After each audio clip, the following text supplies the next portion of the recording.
You know, Russ, people say that I have a lot of CDs. That's true. But, you know, I don't really agree because I think about it in a different way. Let me explain. CDs are petroleum products, right?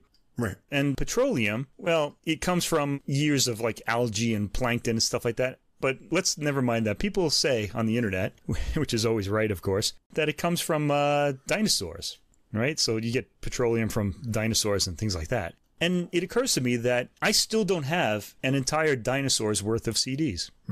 So there you go. I still need more. That's a good argument. You know, when I was little, I used to like dinosaurs a lot. Now I'm starting to think that maybe it's my childhood love of dinosaurs that's making me collect all these CDs, because it's like, in a way, subconsciously creating a dinosaur or having my own dinosaur. You know, most of the young people I know would say you're the dinosaur for collecting CDs. Indeed, but I don't know. I'm a dinosaur for collecting CDs, but I'm collecting a dinosaur in a way. It all just sort of adds up into someone who should probably see a psychiatrist. But A Jurassic Park of music. Yes, there we are. That's a good title. We should use that. That's not bad, is it? Jurassic Park of music. God. We'll probably get sued by the movie company, though, so maybe we'll stay away from that. Well, you're listening to Adult Music, the podcast with music for the mature mind, maybe for the dinosaur mind, too. We are doing a podcast, but apparently this is even old-fashioned now, too. We're way behind the times. Yeah, we should be TikTok yet. Yeah. Ugh. I think you need a longer attention span to listen to our podcast. Yeah, I think so. Anyway, this is episode 172. And before we get going, I've got a few things to talk about tonight. First of all, a big thanks to Filament, the ensemble. Thanks, guys. Yeah. For sharing our episode on Facebook this week. That got some likes, including from the Viola da Gamba Society of America. Oh, really? I didn't see that one. I didn't know there was a society, but... I wrote them a little message underneath there when they put that Filament, up, I think, yeah.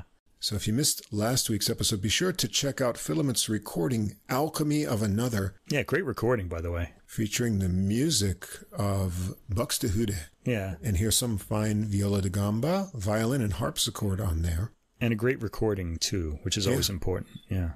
In other news, Mike, FeedSpot podcast rating has us as the #2 jazz podcast on the internet. Yeah, we are the #2 jazz podcast. According to FeedSpot. But we don't show up on their classical list. I think they have us down as a jazz podcast. You can't be two things, I guess. I don't know. That's okay with me, as long as we're up at the top somewhere. They still have our old logo on there, too, so... Yeah, I wonder about that. Let me get in touch with them. I think they set that up a long time ago, and it probably rose up the charts there. And I also want to let listeners know that next week will be a milestone for us. When we finish next week's episode, we will have officially discussed 1,000 recordings on the Adult Music Podcast. Yet another reason for us both to see a shrink. Anyway, I can't think of a better recording to cross that 1,000 recording line than with Hammond organist Brian Ho's upcoming release on Cellar Music, Bridges. Yeah, this turns out to be a really lucky thing for us, doesn't it? Yeah. First of all, it's no secret that we love organ trios here because I'm always picking them for the episodes. And Brian has got Paul Bollenbeck and Byron Wookie Landham with him. That's 2/3 of Joey DeFrancesco's original organ trio. Right. And now the official release date is July 19th, but Corey Weeds at Cellar Music has given us the go-ahead to play samples ahead of the release date. So if you want to get a sneak preview of it, be sure to check out next week's episode that'll come out on July 15th, 4 days early. Get to hear Brian's new recording. I've been listening to it this week and can't wait to share it with everyone. Now, we've featured a lot of recordings from the jazz scene around the San Francisco Bay Area and that jazz community. And not only is the music great, but we've met some really great people, including Brian. After we talked about his playing on the Mimi Fox recording, he's been a big fan and supporter of our podcast. Trumpeter Eric Jacobson, and of course, Jason Kaiser, who was a guest host with us recently. He's been really supportive and enthusiastic. So it's a really nice community. And meeting people like that has been one of the most rewarding parts of what we do here. I want to get more guest hosts. That was fun. Yeah, that was a lot of fun. Well, as usual, in this episode, we're going to have 6 recordings, 3 classical, 3 jazz. And I want to remind everyone that in the episode description, you'll find links to Spotify, Apple Music, and Amazon Music for all the music that we'll discuss in this episode. Also at the top of the description, there's a link to the full episode playlist. That's all the music in one place on Deezer, CD quality streaming music from France. You can listen to the podcast on Deezer as well if you want to get everything in one place. Now, if you don't see the full description or the recording list and links are all bunched up on the app where you listen to us, please come check us out on our host site, Podbean, podbean.com, where everything is easy to follow. If you enjoy the podcast, please tell a music-loving friend. If you take a moment to give us a ranking or write a short review, that helps us get listed in the music category recommendations, another way we can get new listeners. And come on over and follow us on our Facebook page. You can get extra info, new releases during the week. You can leave a message or a comment there, see our interaction with the artists. And if you'd like to contact us directly with any comments or questions, we'd love to hear from you. Our email address is adultmusicpodcast, all one word, at gmail.com. And on the subject of podcasts, also be sure to check out our friends AJ and Johnny over at The Same Difference, Two Jazz Fans, One Jazz Standard podcast, where they look at several versions of a jazz standard in each episode. Comes out twice a month. They discuss the history with a lot of humor, talk about what they like and don't like. They have a lot of guest hosts as well. There's a link to their podcast in the episode description, and if you stick around to the end of this episode, you can check out their audio promo. We're going to play a lot of samples tonight, and here is our fair use disclaimer. Music sample clips are for commentary and educational purposes. We recommend that listeners listen to the complete recordings, all of which are available on streaming services in the links provided. We also suggest that if you enjoy the music, you consider becoming a dinosaur and purchasing the CDs or high-quality downloads to support the artists and make a great collection. Yeah, remember my saying, be like me, buy the CD. Yeah, good idea. All right, where are we going to begin the journey in classical this week, Mike? Okay, well, I always try to go Baroque first, or that era, maybe a little earlier, maybe classical. But this week we've got a little overlap between the Baroque and the classical from a composer by the name of Giuseppe Clemente Dall'abaco. Yes, another Italian. I can hear all of the sighs already, you know. Yeah, we love Italians, and we feel like you should be listening to them. They made great music in the Baroque era. Yeah. And there are lots of them, too. Now, maybe some of you know the name Dall'abaco, if you're anything like me and just listen to any Baroque recording that's ever released.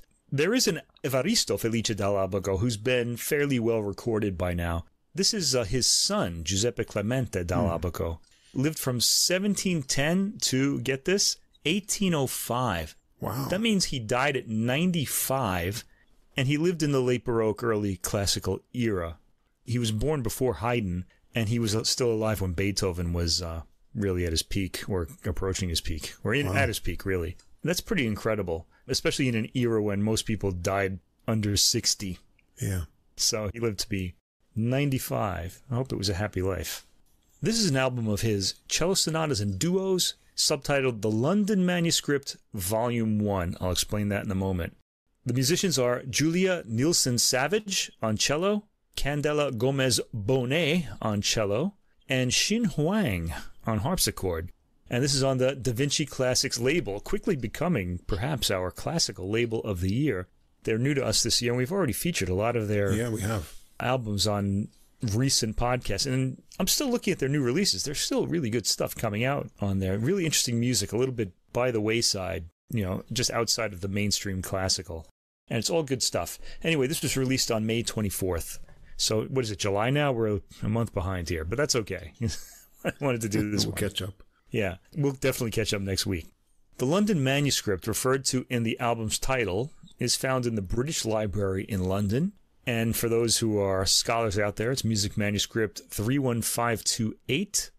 And it contains 46 undated works for cello, 30 of which are autograph works from Giuseppe Clemente Dall'abaco. So he's got the lion's share of works published in this manuscript.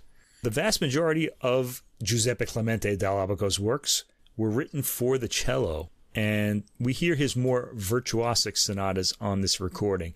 There are 5 works on this album, and they've separated them into cello duos, and surrounding those are sonatas. And the sonatas are more Baroque-oriented, with the harpsichord playing a continuo part. And the cello duos kind of have more of a classical feel to them, sort of filling out the harmonies and just sort of behaving more like a sonata or a larger form from the classical period. The first thing we hear on this album is a sonata in A major. It's in 3 movements, fast, slow, fast. So this is the Vivaldi style. The first movement, Allegro, starts and we hear some good full sound, and I like the throaty, older sound on the cello. Older meaning more of an antique sound, maybe a gut string. It sounds like a period instrument. This is a really cheerful melody too, uplifting in the late Baroque style. Let's uplift ourselves.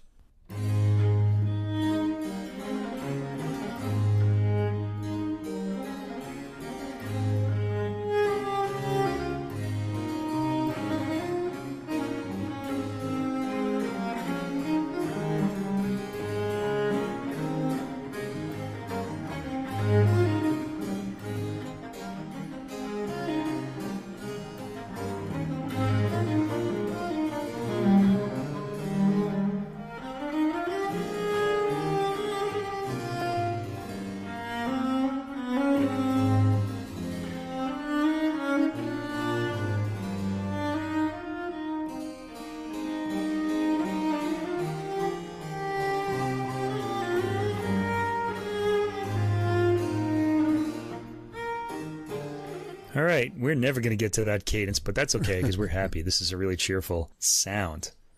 Now, in the second movement, the Adagio starts with the bass cello playing both continuo and a counter melody at times when the upper cello melodizes.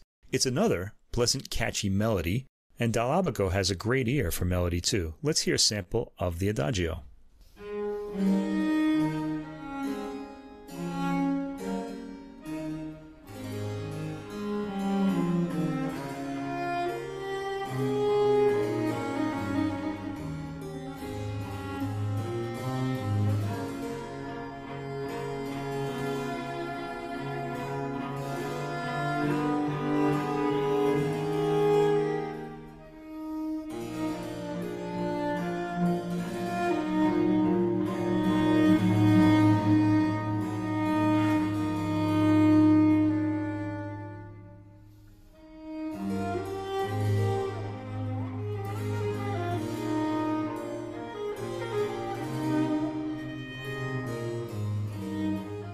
And there comes probably, but I'm not sure, the cadence.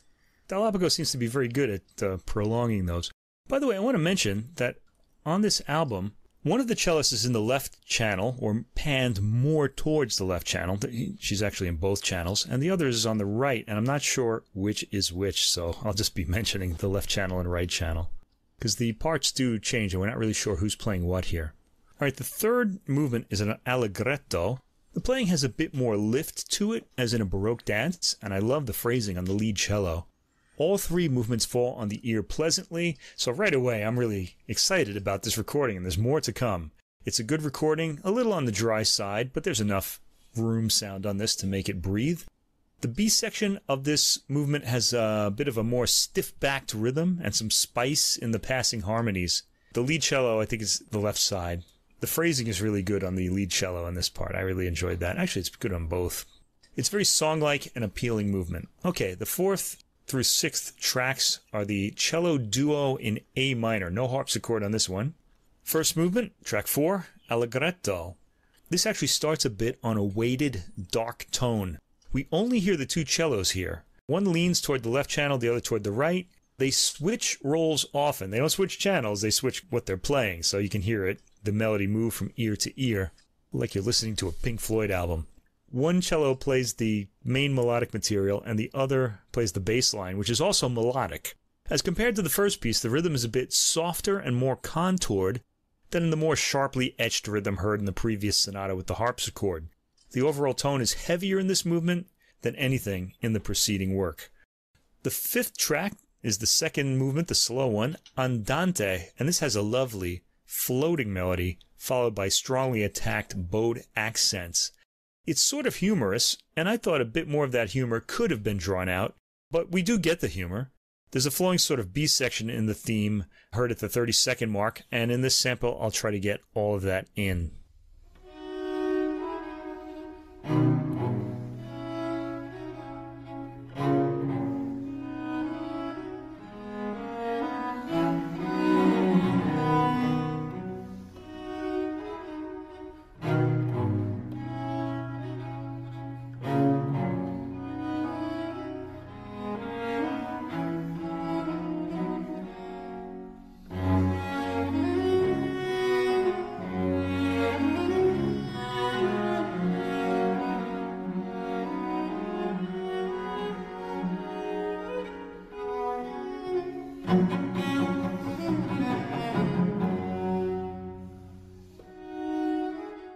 Okay, perfect. Now you can hear where that humor is. Like you have the pretty opening, very quietly played, and then bum, bum, you know.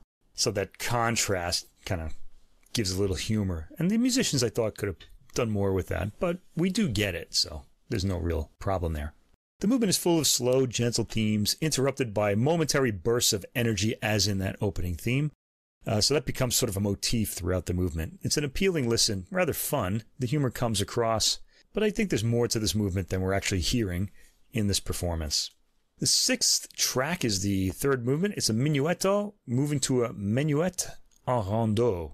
Sharply bowed attacks on the opening theme are heard.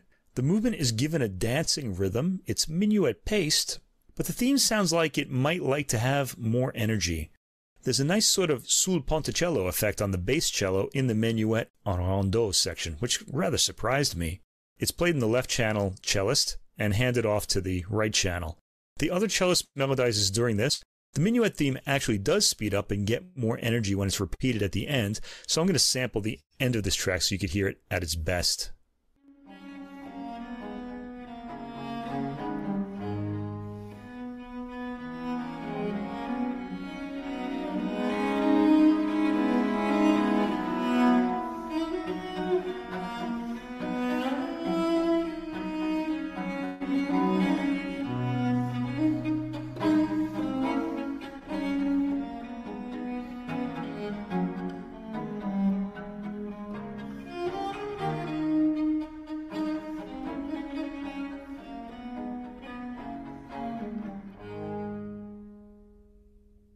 Very pretty ending.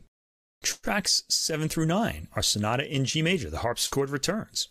Track 7 is the first movement, Moderato, and again we hear an appealing opening with the theme progressing in a dotted rhythm. Let's hear that.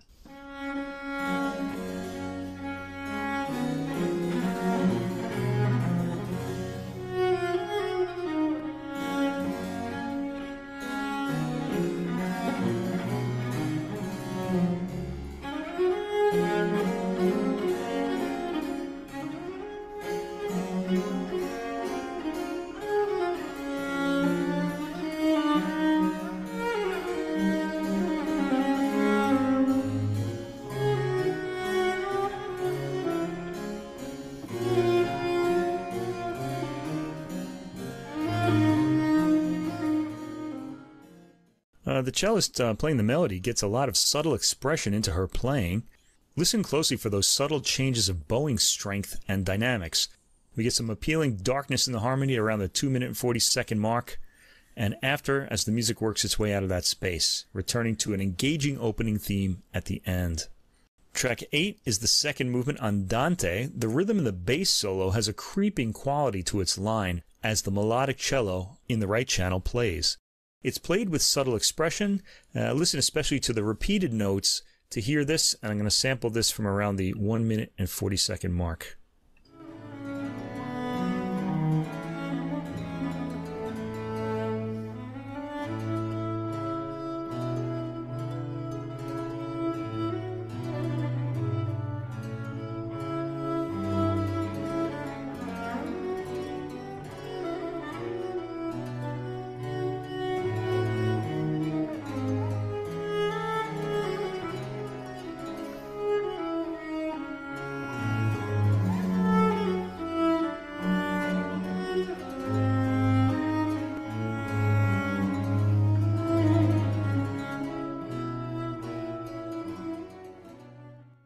Nice hold on the dissonance just before the final resolve too, so very engaging performance. Track 9 is a tempo di minuetto, the third and final movement of this work, and it has a triplet feel to it and some sawing on the theme too, as though it's a slow jig. There's an ebullient quality to it despite the slower than allegro tempo, and there's a quality of a wooden boat sailing on the waves to the rhythm, and an interesting nasal quality to the cello's high end on the penultimate phrase. Listen for that. Tracks 10 through 12, Cello Duo in F major, ABV 48. I haven't been naming those, but I'll give you this one. The first track is an Adagio. This is track 10, so the first movement.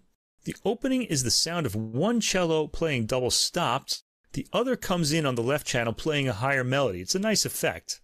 The opening has a suggestion of a French overture to it with its opening dotted rhythm, but that quickly moves to a straightforward melodic ending. I like the cello in the right channel's quarter note rhythm on repeated double-stopped chords as the cello in the left channel plays. They reverse when the phrase repeats. I like the more full-bodied repeat of the opening at the 3-minute mark or so I'm going to sample that.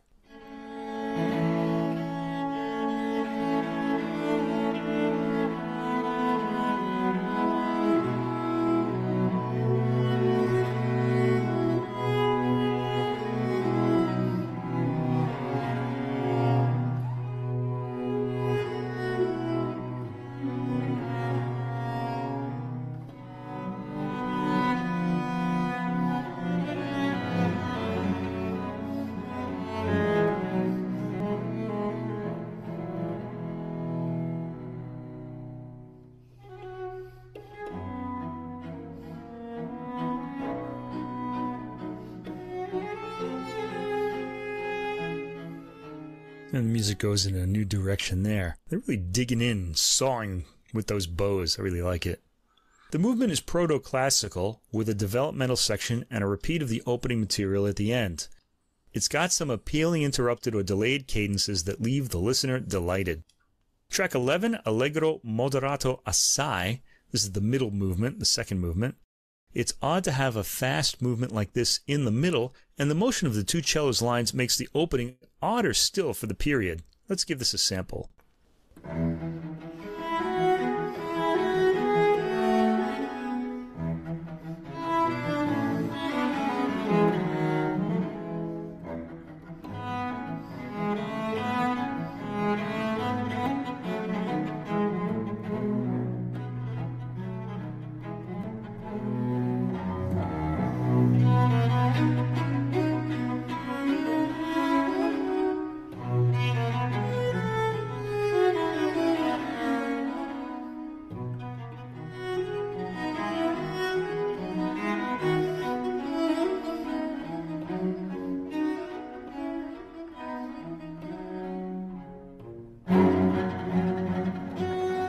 Tricky avoidance of the cadence there. How about that? I've mentioned that the cellos are in different channels, but of course we're recording in mono, so you're not hearing that. But if you go to a site where you can download this or listen to it on streaming, you'll hear what I'm talking about. The tempo in this is towards the aggressive side without losing a sense of decor. There's some impressive effects, like the quick bowing of the bass during certain points. You'll notice it when you hear it. It rather leaps out of the texture and is surprising in a good way. Track 12 is the third movement, a marking I really love to see, grazioso. If only we were all a bit more grazioso. Life would be much more pleasant. Anyway, straightforward, appealing opening melody with an undulating bass accompaniment. Let's hear that.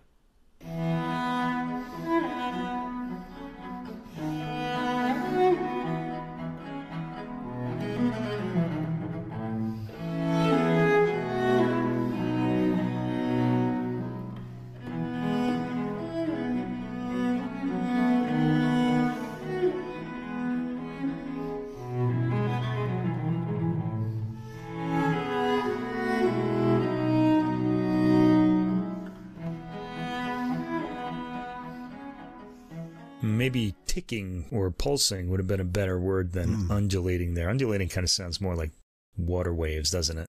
Anyway, the opening is all melody. When we get to the second section at 1 minute and 17 seconds, a dance rhythm comes out with a rather high step to it. It seems like this is in rondo form, as the opening then repeats. The cadence is extended this time, delightfully so. There are some nice melodies and harmonic tricks in it. The second departure from the rondo happens at around the 3-minute mark, and features a lot of double stopping. The rondo theme comes back with a bit of harmonic variation to it. There's a brief cadence with one of the quicker dance rhythms briefly heard. Tracks 13 through 15, we get to the final work on the album, Sonata in E-flat, ABV 37. Track 13, the first movement, is an allegro, and it starts with quite a flourish from the cello in the right channel, which will be in both channels on this podcast.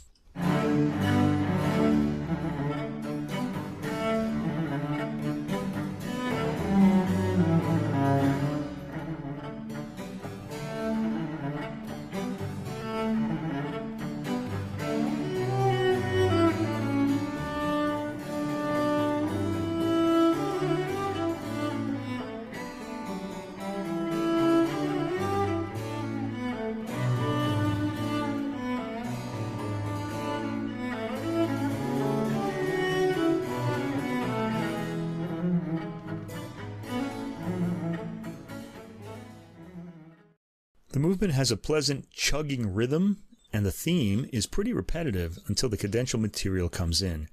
Rhythmic accents are admirably strong, and again, pacing is relaxed and breathes space into the movement. I like the articulation in the quick passages at the end, the bowing accentuating the cascading notes.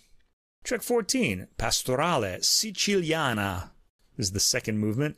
The Siciliano rhythm always seems to add weight to a piece, and Dall'abaco fully takes that weight on here, using darker tinged harmonies in the cellos for this rather lugubrious movement. The tempo seems to speed up once we get past the midpoint of the work, maybe because of a change in the bass line and a lightening of the attack on the melodic cello. The ending has a droning sound from the bass cello and a bit from the melody too. Track 15, the final movement, Rondò Grazioso. There's our word again. This rondò has a light step, especially in contrast with the previous movement. The tempo is on the slow side, emphasizing the speed of the dance. There's a pleasant elegance to this. There's a more flowing middle section, then the opening theme returns with its strongly accented rhythm. And that's it, our Baroque offering of the week. This is all really appealing music, and beautifully played and paced here too. It sounds like both cellists get equal opportunities to be in the spotlight, thanks to Dall'abaco's compositional arrangements. The works bridge the worlds of the Baroque and classical, with the two cello duos more in the classical style. The three musicians on the album are fully in tune with the compositions, presenting them in comfortable tempos that accent the rhythm in the more dance-like movements and flow beautifully in the cello duos. It's a highly appealing Baroque album. Also, I want to say I usually don't enjoy reading the biographies included in the CD of classical artists, because they all basically say, this person studied at one of the best music schools in the world with one of the best teachers and played in every famous concert hall in existence. That's great for a resume, but we're not hiring these people, we're just listening. That's not the case with this release, though. The biographies are more personal and rather enjoyable. I encourage you to get a hold of a CD booklet and read them. Skillful and pleasing compositions. As you pointed out, the tones of these cellos are really appealing. I like that kind of little rough warmth to the sound. The performances are relaxed and pleasing, never sounding rushed. And the harpsichord sounds rather quiet in the balance, but it sounds like what a harpsichord sounds like in a real performance. Yeah, I thought that was a pretty good balance. There's a live balance, let's say. Right. I think we get used to, hearing these close mic'd performances a lot, and the harpsichords sound a lot larger than they actually do when you hear one in a live performance. And the lines of the two cellos stand out with interesting movement in the lower instruments lines, especially in the first movement of the E-flat major sonata. So I found my ear being drawn to also the interesting melodies in the lower line, which was really nice as well. Really enjoyable recording. Okay, our second classical offering of the week. We move to the 20th century. Boy, we're jumping over a whole lot of music there. This is an American composer that we don't hear enough about. His name is Lukas Foss. Now, actually, he was born in Berlin in 1922, studied music in Paris, where he moved in 1933. And if you know your history, you sort of know what was happening in Berlin around that time. And then he settled in Philadelphia in 1937 at age 15 with his family. I'll tell you a little bit more about that in a moment. Let me just talk about this album. So Lukas Foss, Symphony No. 1, his Renaissance Concerto, his 3 American pieces, and a work called Ode.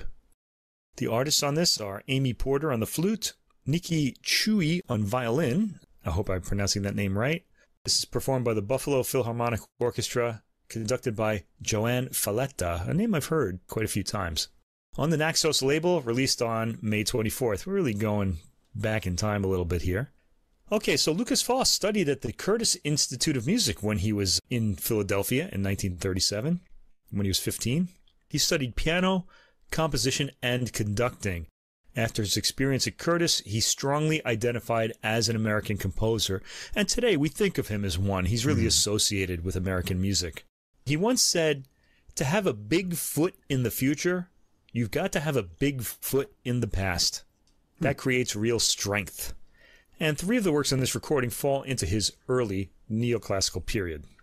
The first work is an ode. It was composed in 1944 and then revised in 1958, and we're hearing the 1958 revised version here.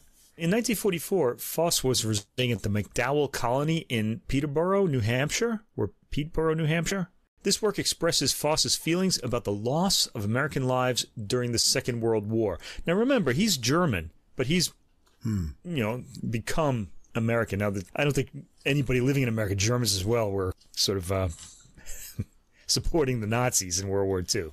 So anyway, this work is about the loss of American lives in that war. The original title was Ode to Those Who Will Not Return. He said it was intended to suggest crisis, war, and ultimately faith. George Zell and the New York Philharmonic gave the first performance on 15 March 1945. So the war was still going on at this time in the Pacific. The European war had ended by then. And Foss revised the work in 1958 for a performance by Eugene Ormandy and the Philadelphia Orchestra, which is the version played here. The revised score bears the well-known quote from John Donne, which was part of Foss's inspiration in writing the piece. Any man's death diminishes me, because I am involved in mankind, and therefore never send to know for whom the bell tolls. It tolls for thee. Also, the name of an Ernest Hemingway novel. That's where he got it from.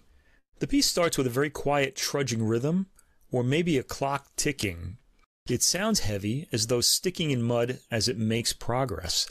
The brass play the opening theme, and at 49 seconds there's a sudden severe dissonance, letting us know that Foss isn't following anyone else's particular language. In the first minute there are some lovely combinations of wind sound, then some rather syrupy violin tone follow.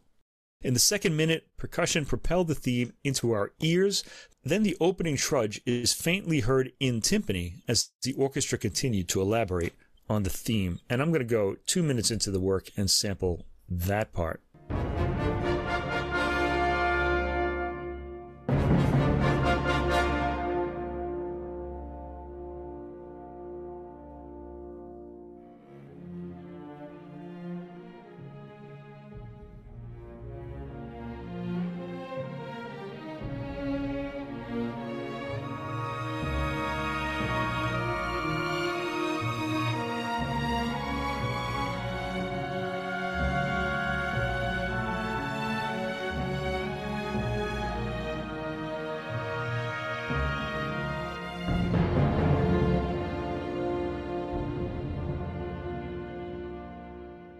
Now, there is something in this, and something that we'll hear more or less throughout the album, that we've come to associate with an American sound.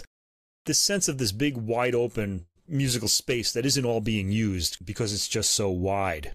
Aaron Copland really was the one who brought this to its peak, but you hear it in a lot of other music, too, from the era. In the fourth minute, percussion introduces an ostinato bass line that slowly starts climbing in harmony as the melodic material comments. This section has a few quick changes of timbral and rhythmic texture. Timpani explode out of the texture at about the 6 minute and 20 second mark as the rest of the orchestra's material suddenly becomes more urgent. There's a section in the 7th minute with swooping trombone and all sorts of complex percussion and brass. A heavy trudge, now fortissimo, is heard in the 8th minute. From the end of this section, the trudge tapers off until we hear lighter wind chords, and the strings play a rising harmony that allow the winds to end the piece with a bit of hope in the sound. Tracks 2 through 5 are a work called the Renaissance Concerto, composed in 1985. I was in college then. This features Amy Porter as the flute soloist. The work is described as a handshake across the centuries, and I have to say I really like that idea. It's got unexpected harmonic twists and is derived from previously written melodies, most of which are going to be familiar if you listen to Baroque music or Renaissance music. Actually, there's some Baroque in here. It's mostly Baroque. He called it a Renaissance concerto, but most of these themes are Baroque. Anyway, let's start. The first movement is track 2, Entrada. Now, the word entrada is typically applied to 16th and 17th century preludes, so you can think of this as a prelude. The work includes a melody derived from the Carmen's Whistle, a Tudor-era song, perhaps best known in its harpsichord arrangement by William Byrd, who was indeed a Renaissance-era composer. There's great flute tone opening this track by Amy Porter, and we have to hear that.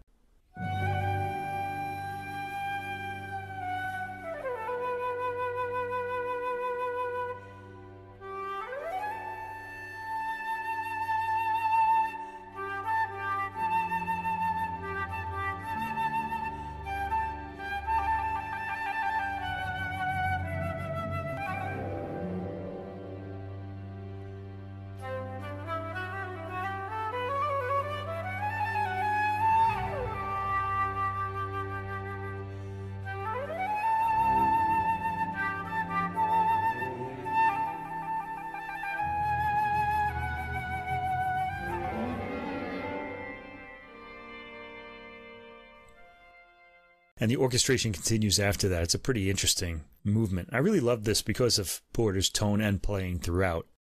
The opening sort of sounds like an introduction to something coming soon after.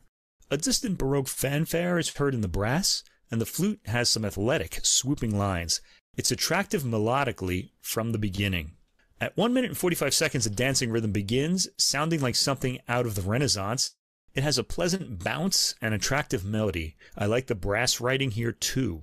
The flute eventually arrives at some shrill high notes as a climax. The dance rhythm breaks up toward the end, and we arrive at a rather lonely sounding ending. Track 3 is the second movement, Baroque Interlude after Rameau. The Rameau piece this is based on is L'Enharmonique, which is a harpsichord work, and we've heard that on the podcast before. There's a distant harpsichord in the accompaniment here, along with timpani. An interesting combination there. The flute comes in with a graceful theme that gets into some odd harmonic areas. The melodies are repetitive and rather square. The rhythm has a graceful lilt to it. The full-toned flute of Amy Porter really makes this come alive. I'm going to sample the ending of this movement.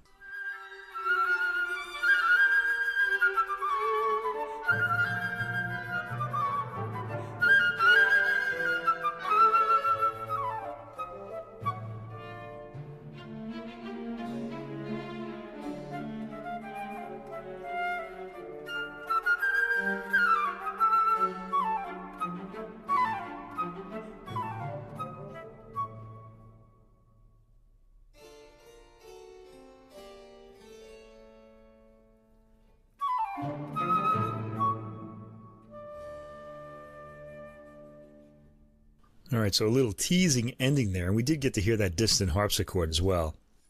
Track 4, Recitative, after Monteverdi. This is based on a work that I really love. It derives from the lament Orfeo sings in Monteverdi's L'Orfeo. It's the lament he sings after his beloved Eurydice has died. Tu sei morta, mia vita, ed io respiro. You are dead, my life, my love, and I still breathe. There are a few 20th century pitch bends in this composition. The movement is scored for just flute and strings. The strings are divided into a distant group who play con sordino if they're on stage, and the onstage group plays without mutes, and these directions are reversed if the distant group is actually off the stage. This starts with a string accompaniment, then the flute melody starts low in its range, sounding downcast, as does Orpheus in the aria this is based on. The sparse string harmony pushes the flute melody into the foreground, and it comes across as touching. Maybe I'm just thinking of the aria in the opera, but I found this striking. See if you do. I'm going to sample this bit.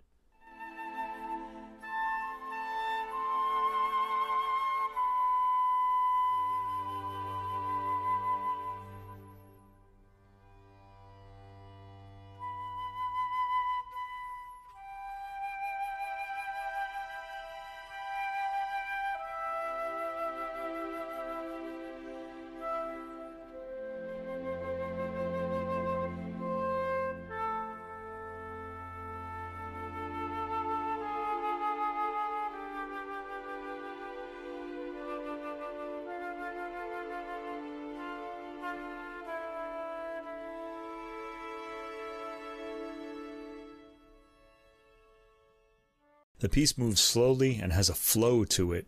There are some interesting harmonies as the movement nears its end. Track 5, the fourth and final movement, Jouissance, based on Musing, a round for four voices by David Melville, published with a rather suggestive text in 1612. Suggestive meaning, of course, sexy. And let me tell you, those Baroque era suggestive texts are just that. It's a technical workout for the flute here. Some techniques include flutter tonguing, key clicks in unison with a drum, and breath tones. I really like breath tones. On the last page, the soloist is instructed to slowly move to the exit while playing, the part first reduced to breath tone, and finally to breath tone and key clicks until the part is not necessarily audible. The final chime is played after the soloist has left the stage. This starts boldly with a quarter note rhythm string theme that starts playing contrapuntal melodies. The flute enters on the same theme as the orchestra around it quietens. We hear some of the flutter tonguing right away in the flute's theme. At 1 minute, there are breath tones, sort of like a spitting of the breath into the flute. Light percussion accents this. The flute has continuous lines in this movement. It pauses for a brass fanfare at 3 minutes and 19 seconds, which brings back the opening string theme. The flute gets a bit of a wild dance part at 4 minutes, accompanied by what sounds like some kind of tambourine. The flute gets a lot of roulades in this section. The flute line sort of fades out at the end, and the work ends with a chime in the percussion. Tracks 6 through 8 are 3 American pieces. This was composed in 1944 to 1945 and orchestrated in 1989, so years after it was first composed. This features Nikki Chooi on the violin, and these works show Aaron Copland's open-air influence. I think of it as the U.S.'s wide open spaces, especially if you get into the flatter land in Kansas or maybe Arizona desert and things like that. Anyway, track 6 is number 1 of the 3 American pieces, Early Song, and it's marked andante. It's a barcarolle in a modally inflected G major that moves to a rustic dance centered on F. It starts with an atmospheric, Copland-esque, wide open sound, and let's get this in our ears.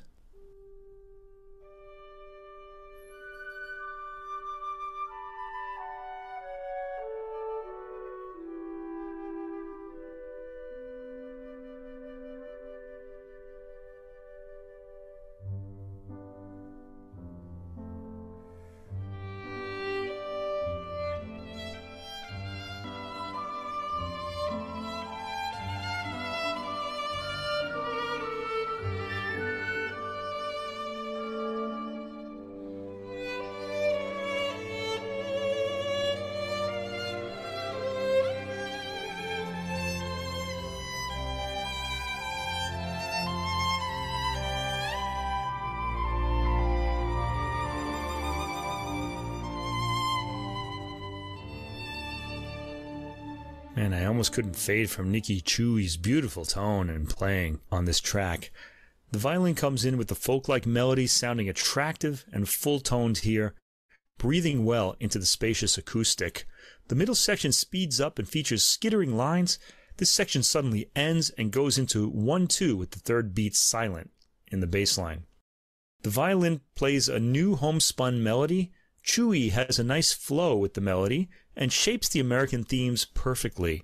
Sections change quickly throughout this movement. It ends on a rushing rhythm with a fragment of melody.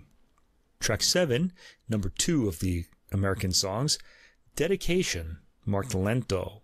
This opens with a somber wind chorale. Mixed meters are used throughout. There's some light spice to the opening wind harmony. The violin plays a sweet theme with a sweet tone in its high range. The melody is slow and lusciously played throughout with an American folk song tinge to it. It's more romantic than folksy, though. Again, sections change suddenly. There's a slight, more urgent section in the middle. The melody shows flashes of folk song quality that are then broken down. The movement has a warm ending. Track 8 is the third song, titled Composer's Holiday, and it's a hoedown, marked allegro. The opening theme is reminiscent of Stephen Foster's Camptown Races, and there's a contrasting blues-inflected idea that adds rhythmic and harmonic color.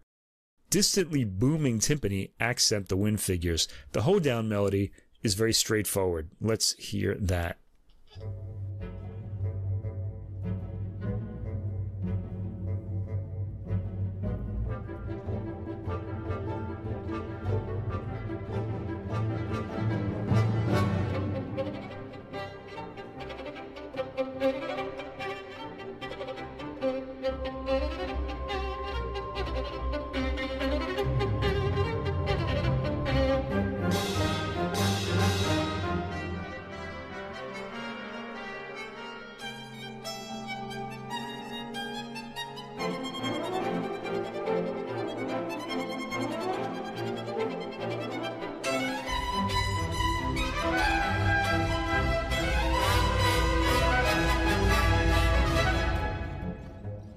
Ooh, some wild harmonies in there. And the Camptown Race is part of the melody that resembles is Why'd you run all night? Why'd you run all day? That part. I got a little bit of that from that. At 1 minute and 28 seconds, there's a distant piano that gets a look in as the violin ends its opening phrase. The violin then picks up the piano's phrase and plays it impressively with double stops. The orchestra builds up and the movement ends with an exciting flourish. Tracks 9 through 12 are Lukas Foss's Symphony No. 1 in G major, composed in 1944. It's lyrical, bucolic, and subtly jazz influenced.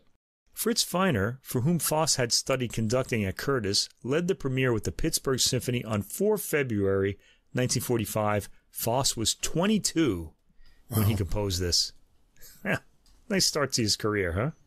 Track 9, the first movement, marked andantino, moving to un poco allegretto. This is 6/8 and it turns to mixed meters as it goes on. And it has a Copland-esque opening with an optimistic rising figure in the winds, followed by a string line. That's a good word for American music of this era. It sounds very optimistic. And I think it's valuable for that reason, because it was generally not an optimistic era in the rest of the world. So we have that. If we need optimism, we can go to the American music of this period and hear what that sounds like if we ever lose it. The rhythm starts up momentarily, then we hear a new theme, then another. Sections pass quickly, and Foss introduces a lot of new material very quickly in succession. There's some big-boned warmth from the strings in this movement. It really is one surprise after another regarding new sections. The movement passes as though we're walking from one room to another, each room decorated differently. The themes are familiar enough that they hold the work together through the different characters they're given, and the movement ends quietly. Track 10 is the second movement, Adagio. It's got an ABA structure, but that ABA structure is not very easy to follow because there's a variety of material in each section. The middle section has martial elements, and the movement starts with a French horn call over an empty distance. Let's hear that.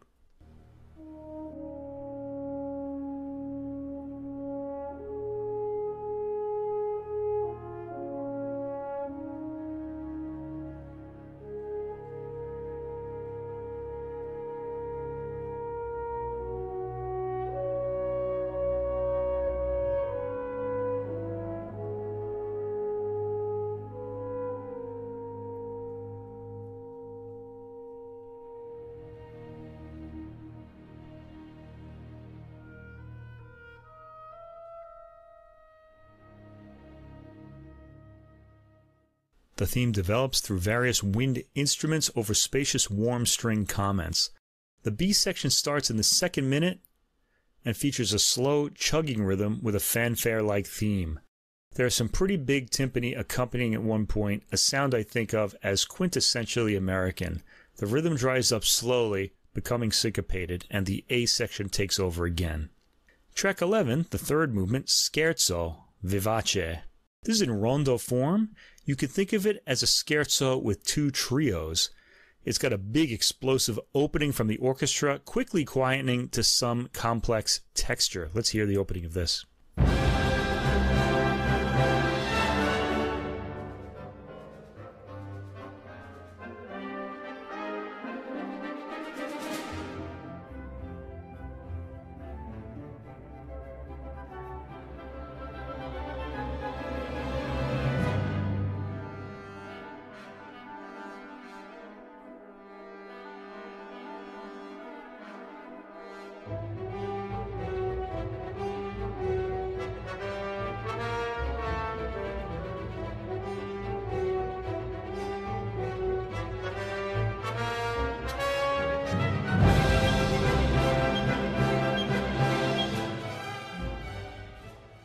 The B section features angular rhythms with short folk-like melodies. They build up in energy and optimism. Though this is a rondo, it's not as straightforward as that. Foss putting in a lot of sudden contrasting sections as he did in the first movement. The rondo theme, however, is back in the third minute. The C section has a light traveling rhythm to it and it features more folk music inflections. By the end of the fifth minute, we hear those big timpani from the opening again, with the music once again suddenly quietening and continuing to the end where it quiets and lowers into the bass end of the wind section before flicking off. Track 12 is the fourth movement, Andantino, moving to Allegro. This starts with a callback to the first movement. Strings then play an open-hearted theme and harmony. By around 1 minute and 20 seconds, an energetic rhythm starts up with winds and then strings, bringing the theme briskly forward. Let's start this from around the 1 minute and 20 second mark.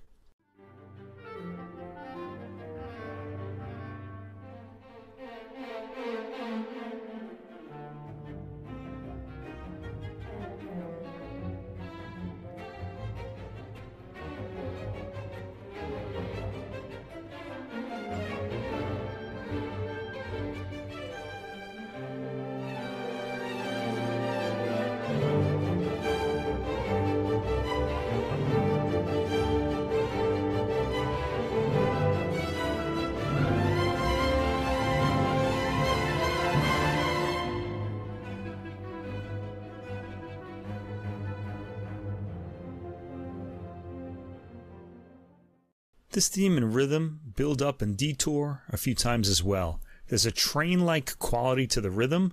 By the 5 minute and 43 second mark, we approach climax-like volume in the thematic material, but it suddenly quietens and goes from there. There's eventually another tension build-up, again with some brief detours. Lukas Foss does like to take in the view, so he's always going on those detours to take it in. By the 8th minute, we're building up to a big climax, and that's what we get, complete with timpani accents. The piece has a bright, optimistic, energetic ending. So these are 4 American works that should probably be better known, and Naxos and Joann Falletta with the Buffalo Philharmonic have done us a service in putting out this album. The works chosen show Foss's many composing styles, with the ode coming across as a personal statement, the Renaissance Concerto as a bigger boned than usual nod to an earlier period, and the last 2 works riffing off of Aaron Copland's big-boned style.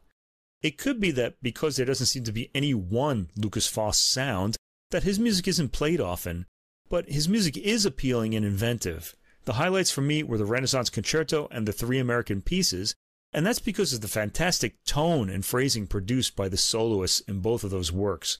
The album is warmly recorded, and Lukas Foss said that you need a big foot in the past to have a big foot in the future. I think his foot in the present should be a bit bigger than it currently is. Foss's music captivates with a mix of historical hints, American sentiments, and modern sensibilities. It's not always traditionally tonal, but most of the other elements give you enough to hold on to be comfortable with, no matter where you are in the compositions. On this recording, there are looks back to Renaissance and even influences of Copland, so it's quite a mixed bag of influences and ideas, all enjoyable. The works are mercurial and engaging, and a really enthusiastic performance by the Buffalo Philharmonic and a clear and dynamic recording. I found this to be completely enjoyable. Yeah, mercurial is a good word to describe what happens in the movements. They do tend to go quickly from place to place. Our contemporary composer of the week is a new one for me, Gabriel Erkoreka. He's Spanish, born in 1969, so he's around our era. Yeah. Yeah, when we were born. He was born in Bilbao, in Spain. This is his cello concerto Ekaitza, Tres Sonetos de Michelangelo, and his piano concerto subtitled Piscis. The soloists are Asier Polo on cello, Carlos Mena, the countertenor, the Basque National Orchestra conducted by Joann Mena, and this is on the Ondine label, released on June 7th. All of the soloists on this album gave the premieres of these works, so we're actually hearing what they sounded like, I guess, when they started. I have to tell you, all 3 soloists really come through strongly. I think these were excellent performances, and we'll get to hear some of them shortly. Let's start with the cello concerto Ekaitza from 2012. This is a 3-movement work, or maybe a 3-section work. Asier Polo is the cellist, and though this work is in 3 movements, the work plays as one continuous piece without interruptions between the movements, which enhances a formal gesture of great expressive breadth. In Basque, ekaitza means tempest. This has nothing to do with Shakespeare's play.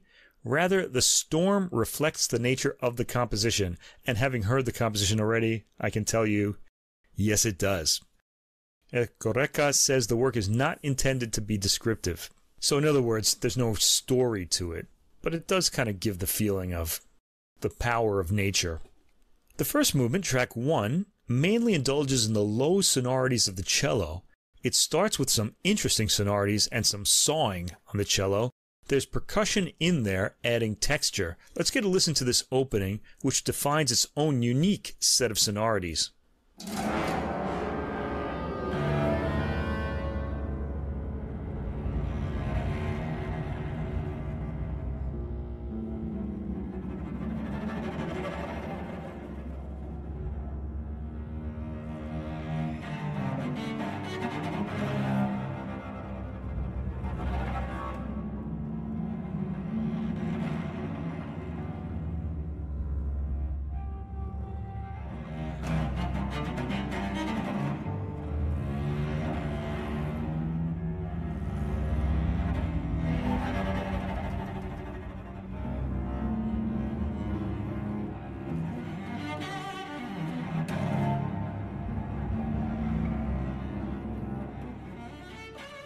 Okay, there's a lot happening there as far as timbre and sonority go. So if you're saying, what was that?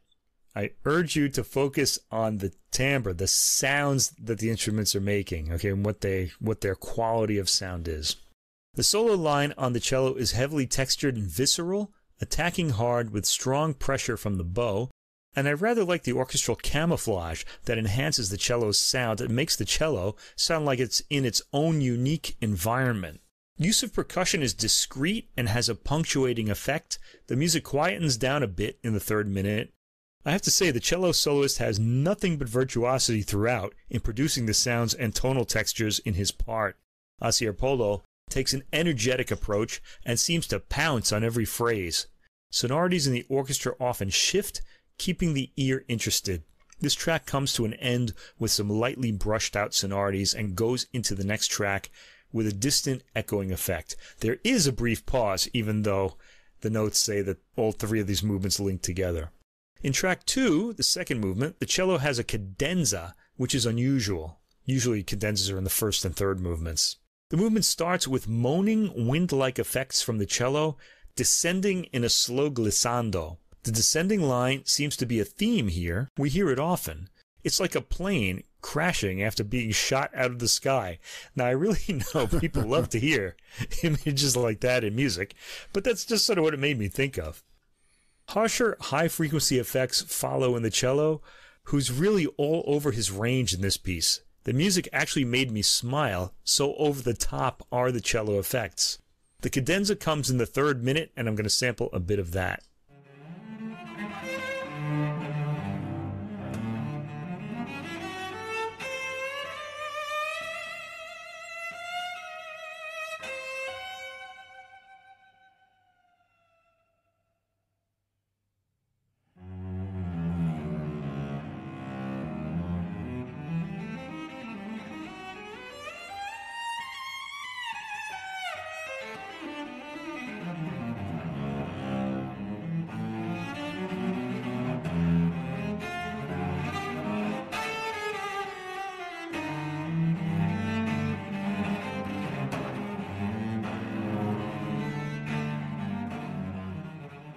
And that goes on for a while. It's a wild, heavily expressive cadenza throughout, and by now you have to marvel at the soloist's stamina. He's been playing aggressive, constantly varying extended technique patterns since the beginning of the work. The orchestra comes back in the 6th minute with a big, aggressive crescendoing build to a climax that ends with percussion hits and resolves to a droning solo cello sound. This ends with a similar windy percussion sound. The third movement, track 3, has a folk-like melody played on the cello over a pedal note, creating a clear and precise dance rhythm. The melody contains microtonal elements that enhance its naive and rustic character. This movement starts up with similar wind percussion sounds. The cello's line saws hard on the strings and reminds me a bit of Bartók's approach to folk music. Let's hear those dance rhythms. I'm going to start this from around 1 minute and 15 seconds into the track.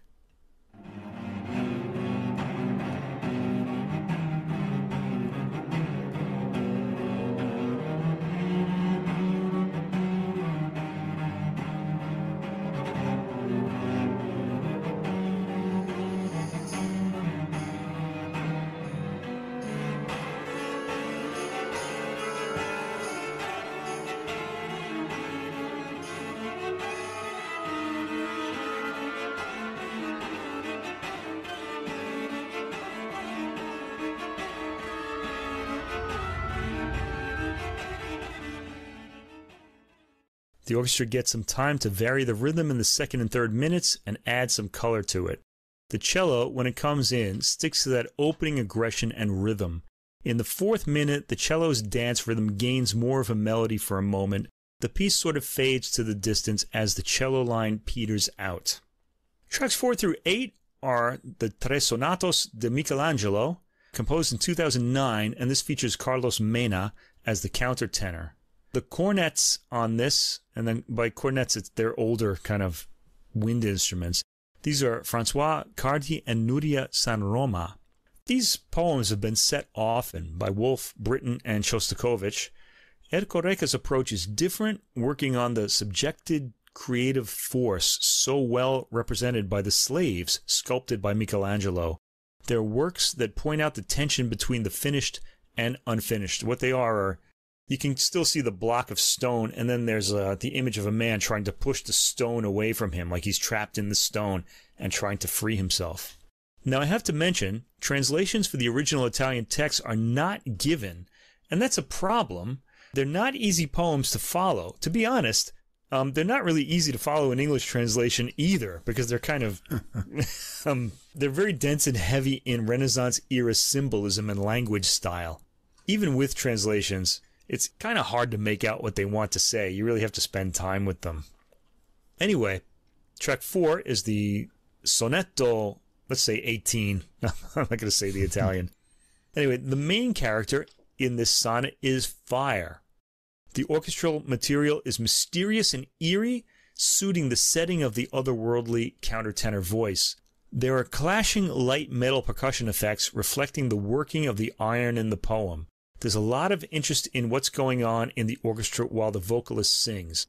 The vocalist himself is given a few effects, particularly a wavering voice representing the flickering fire. I'm going to sample this from around the 3-minute mark.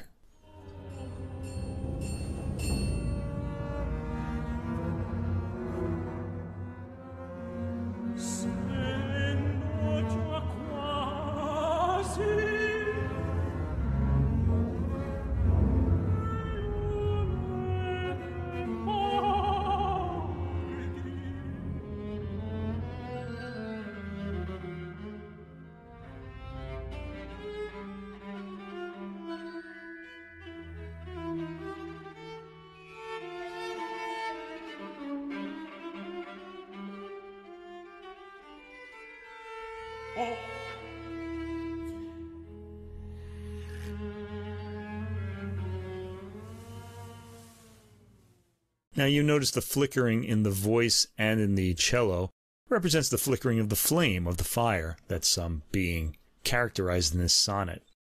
Track 5 is the second movement Interludio Primo. Tremolos of maracas and strings filled with trills are heard, resembling a multitude of sparks caused by fire. This interlude represents union or love, while the second represents separation or death. This section continues from the first sonnet without a pause. It serves to redirect attention onto the orchestra, and it sort of illustrates the first sonnet. This mostly has a wavering set of lines that tend to rise. The sound vanishes momentarily at the end, leading to the next section, which is track 6, the third movement, Soneto 11. Erkoreka says this movement is dedicated to painting, emphasizing the differentiated color of the wind instruments through a musical translation of perspective techniques such as foreshortening. It ends with a solo part between the voice and 2 Renaissance cornets, which seems to take us back to Michelangelo's time. This starts with light percussion. Woody percussion is often heard in this section as the vocalist sings. The cornets add a new dimension to the orchestration when they come in, sounding apart in timbre from the rest of the orchestra. They really stand out. The wavering voice at the end and the 2 ancient-sounding cornets create an unsteady atmosphere at the end, which resolves like an older work and sustains its chord into the next movement. Let's hear the last 30 seconds of this work.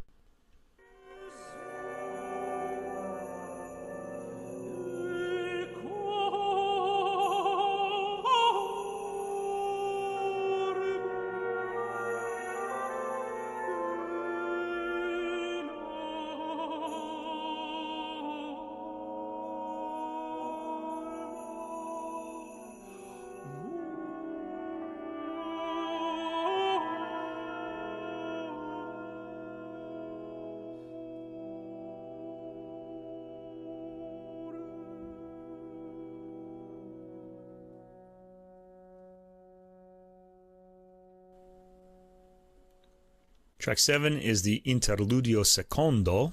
We quickly get away from the Renaissance sound of the ending of the previous sonnet, though the cornets do come in again. Let's hear a little bit of this instrumental track.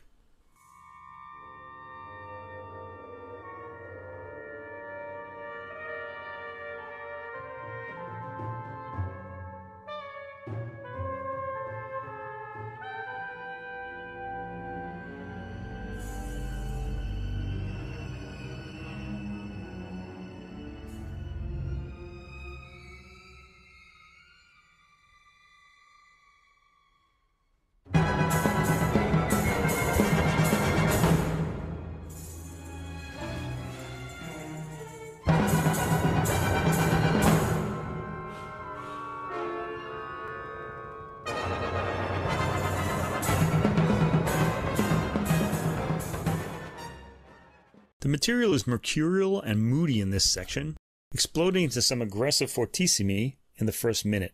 The cornets still play in a sort of modern mirror of Renaissance style. The movement fades on a low string note. Track 8, the final sonnet, Soneto 27, is dedicated to architecture. This movement investigates various echo and reverberation effects. The solo voice starts this rather beautifully. Let's hear it.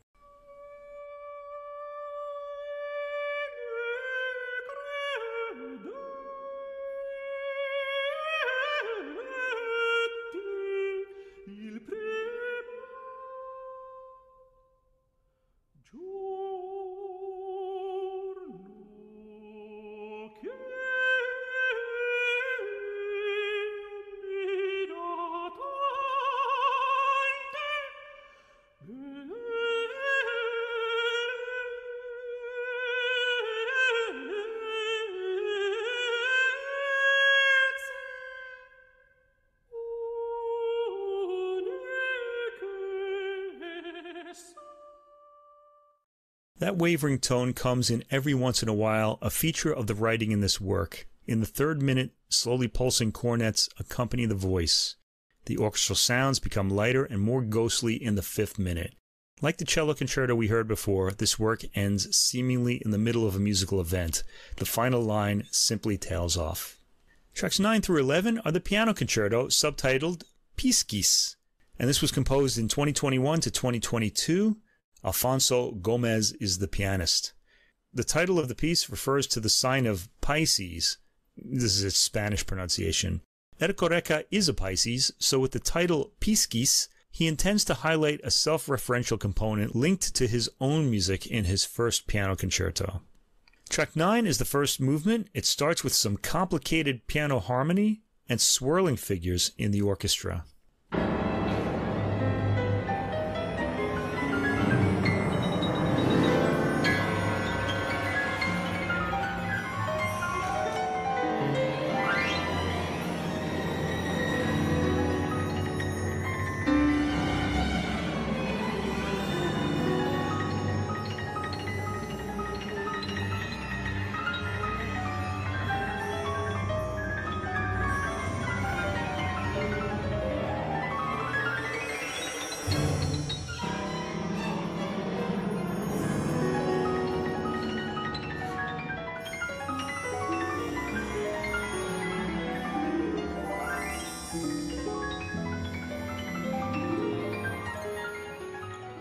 You want to notice that descending line that we just heard at the end, and we hear it twice, is chromatic. And we're getting some incredible virtuosity out of these soloists on this album. The piano part turns to traditional harmonic figures at times, like that chromatic one. There's some enchanting chiming metal percussion during the piano part. The orchestration is interesting and often compelling. The pianist Alfonso Gómez is clearly recorded, and the balance achieved between piano and orchestra is extraordinary. Gómez plays his virtuosic lines beautifully. This album features great solo performances. The piano has a lot of chromatic downward figures. Trills feature heavily in this movement too, both in the piano and orchestra. The fourth minute features trill-laden passages in the piano, and I want to sample that too.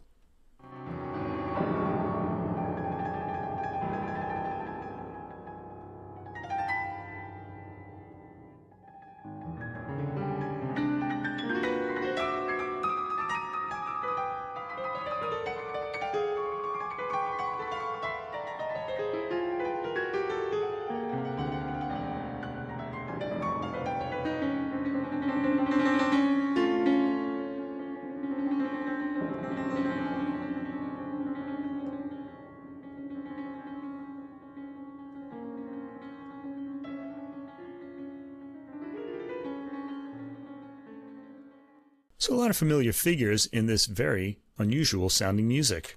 Gómez's scales and trills are remarkably smooth and even, and he gets rumbling thunder out of the low end of the piano.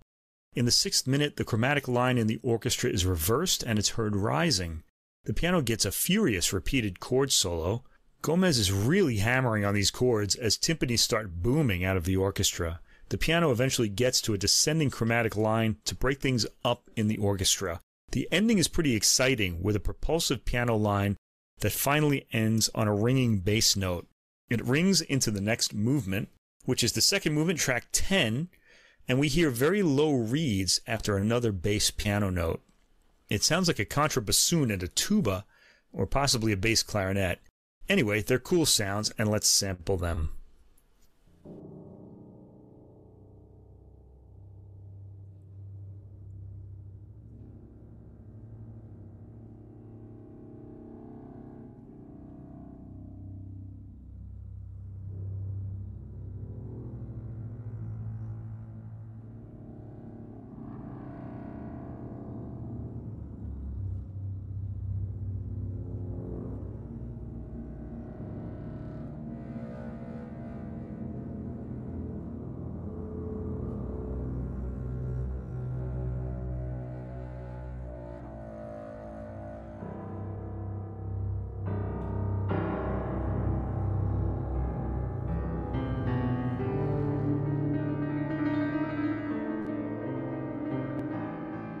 More of those trills in the piano. Trills are an important figure in this work. In the 2nd minute, the piano plays a continuous, wandering, quarter note rhythm pattern that gives way to distant statements among various wind and brass instruments. The piano itself keeps playing. Haunting sustained string harmonies reach across the tonal sky as the piano plays various brief patterns in the 4th minute. In the 5th minute, the piano gets a solo spot, a cadenza. It rumbles and builds up energy and features trills in a lot of sections. A lot of them remind me of Messiaen's piano bird sounds. We hear a descending chromatic figure in the 6th minute, which invites the orchestra back via watery percussion effects. There's an impressive piano and orchestra rumble that ends this movement, but it continues into the next movement. And the 3rd movement, the last one, and track 11, the last track on the album, starts with a hard-hitting percussion added to the big piano rumble that ends the last movement. I'm going to fade this up and we'll hear this too.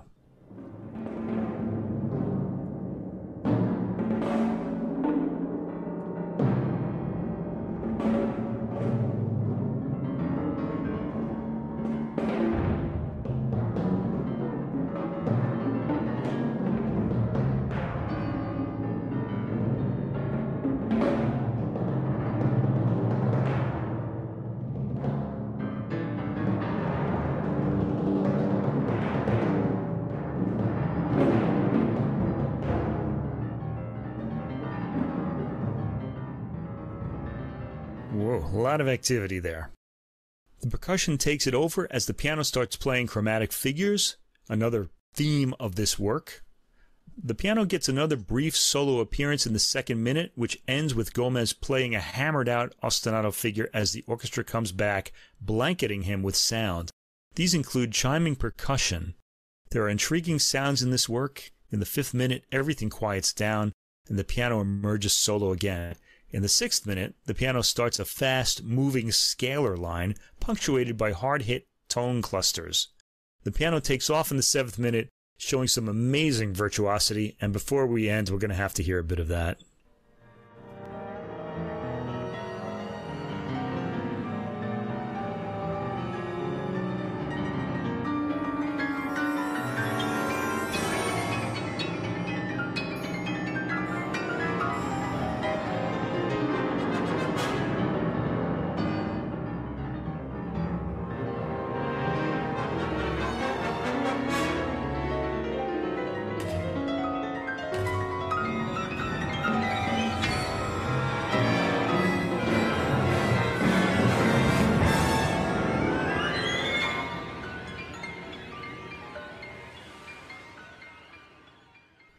Some great orchestral sounds in the background there too, so listen for that.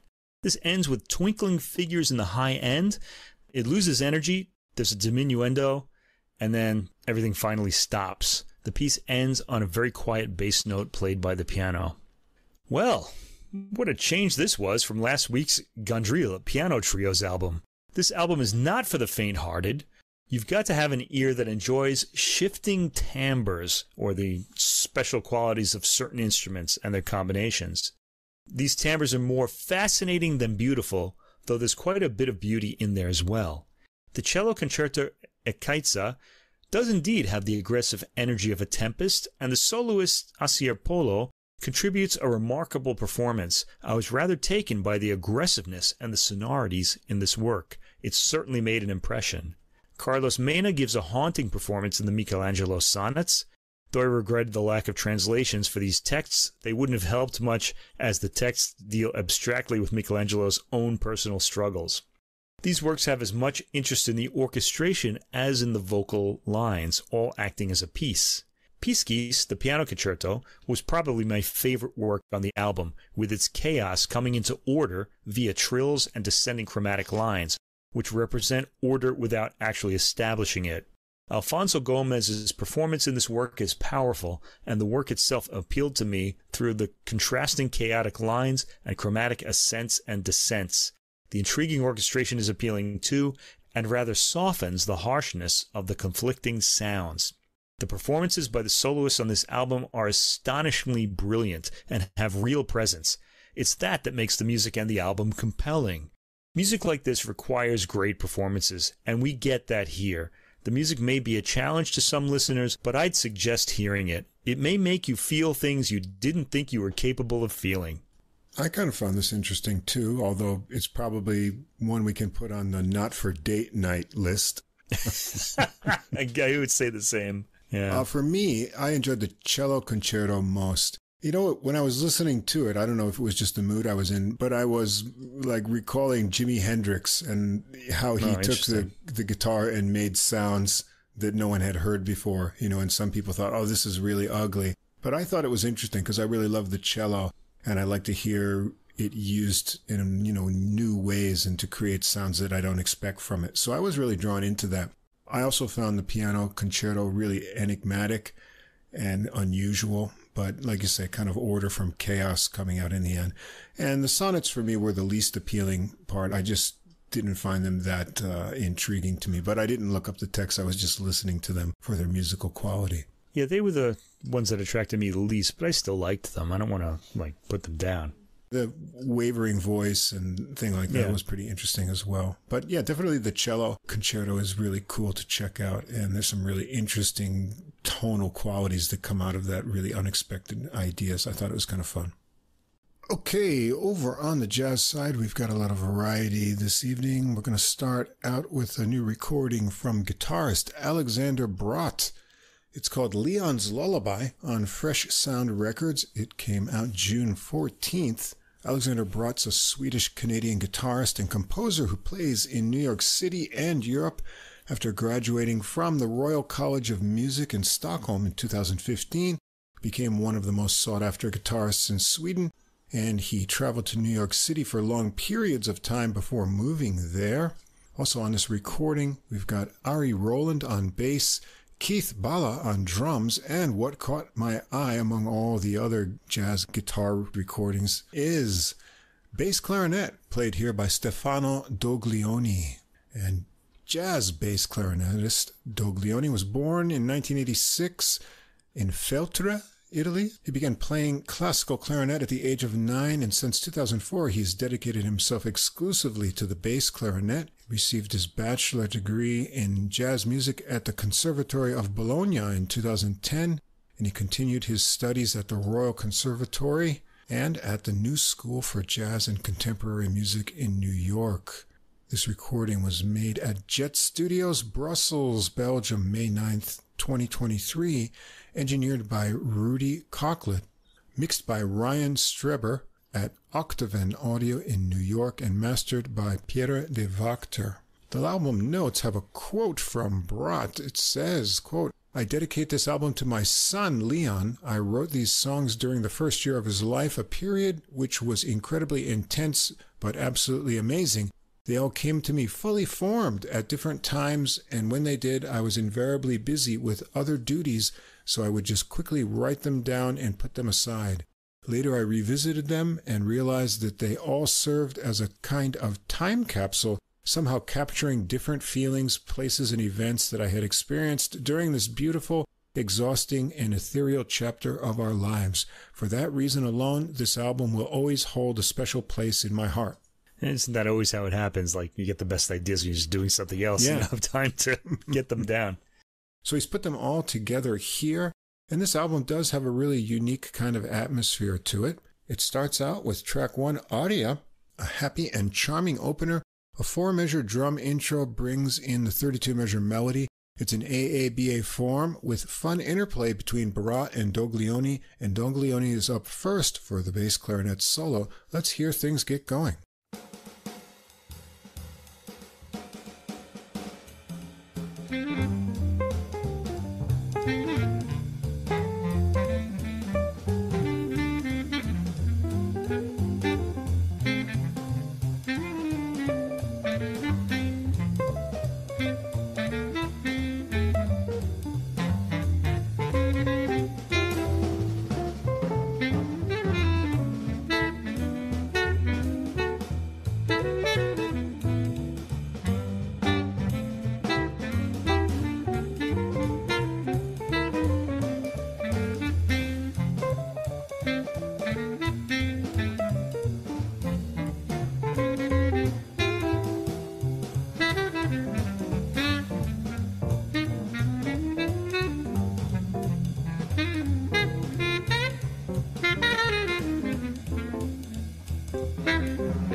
This is a really interesting bass clarinet tone, kind of sax-like, with nice little edges to the tone and spots. Barat keeps him bubbling along with bouncy swinging chords, and he gets the next solo, so let's check out his playing on this tune.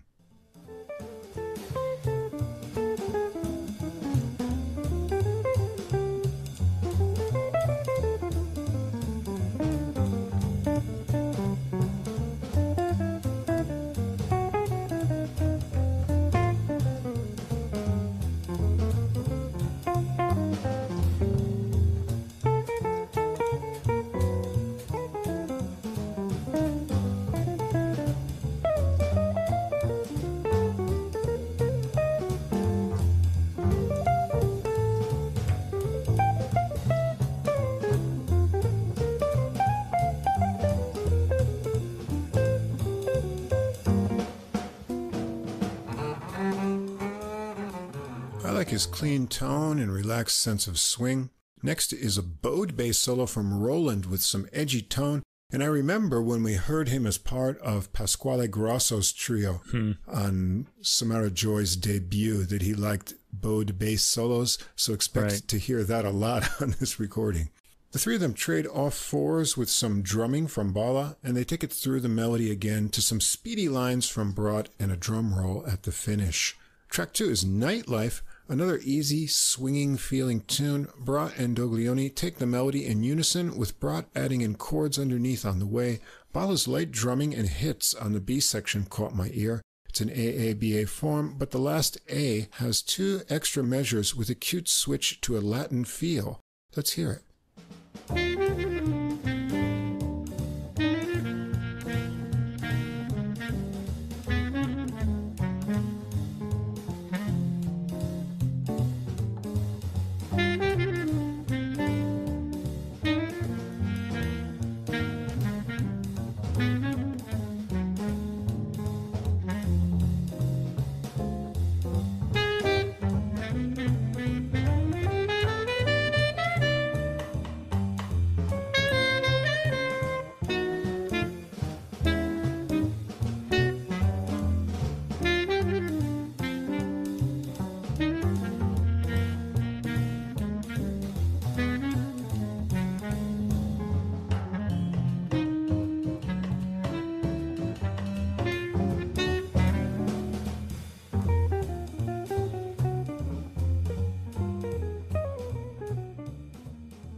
Barat solos first with springy melodic lines, and let's check out Doglioni's solo on this one.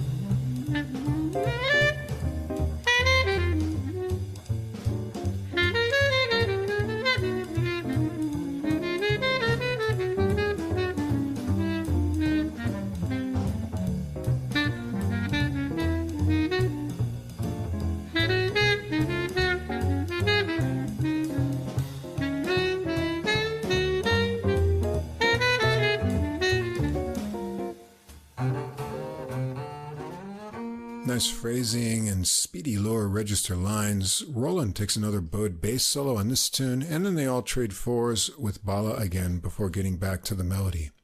Track 3, Duc sur la plage. Duke on the beach?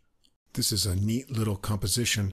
The minor melody has a riffy intro and outro of 8 measures, and it's an AABA shape with 12 measure A sections and an 8 measure B section that switches up to major. The clicky Latin drum beats from Bala are charming, and the outro section has a break into a solo from Brat. Let's check it out up until that point.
Speedy triplet figures and little bluesy touches over some really chugging bass walking from Roland, Dogliani solos after him, and a bowed bass solo next from Roland. So let's check out a bass solo on this tune.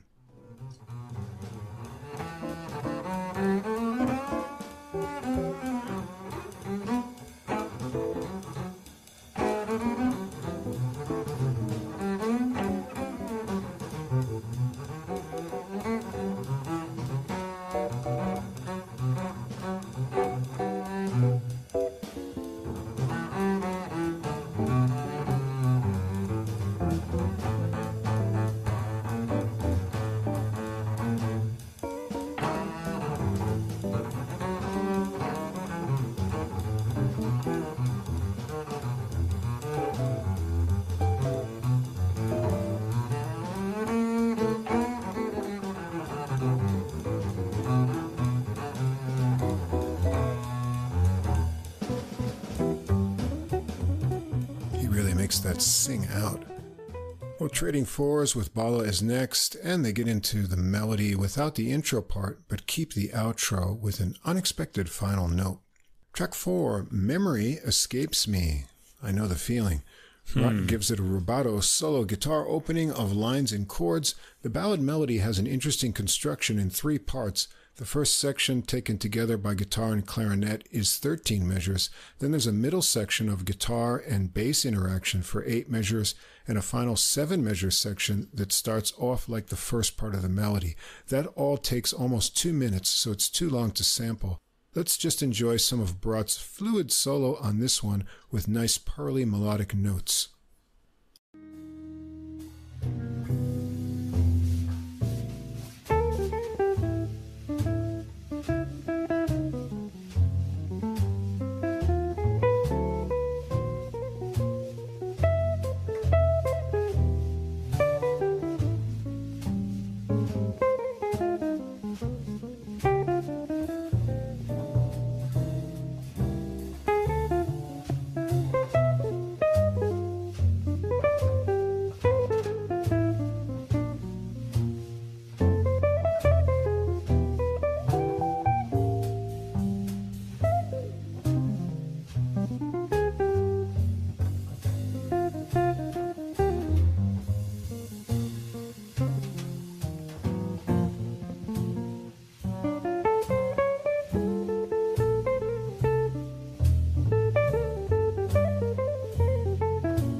Very nice, and he continues on through, and they pick up the melody from the middle section together to the end.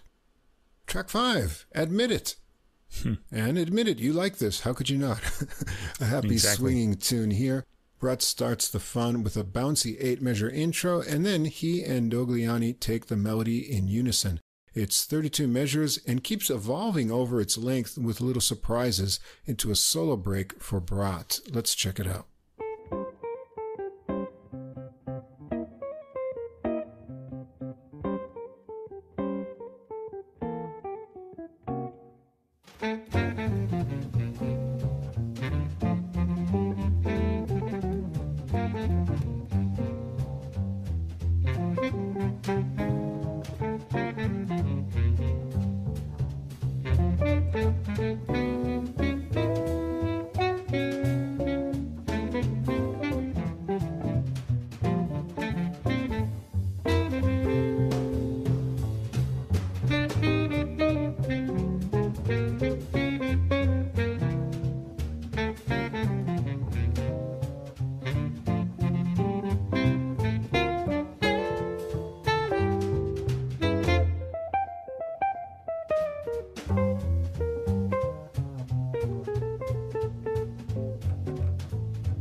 Follows Brat's solo, and there's another bowed bass solo from Roland too. Let's come back in for the trading fours with Bala, whose drum brushes have a lot of subtle textures.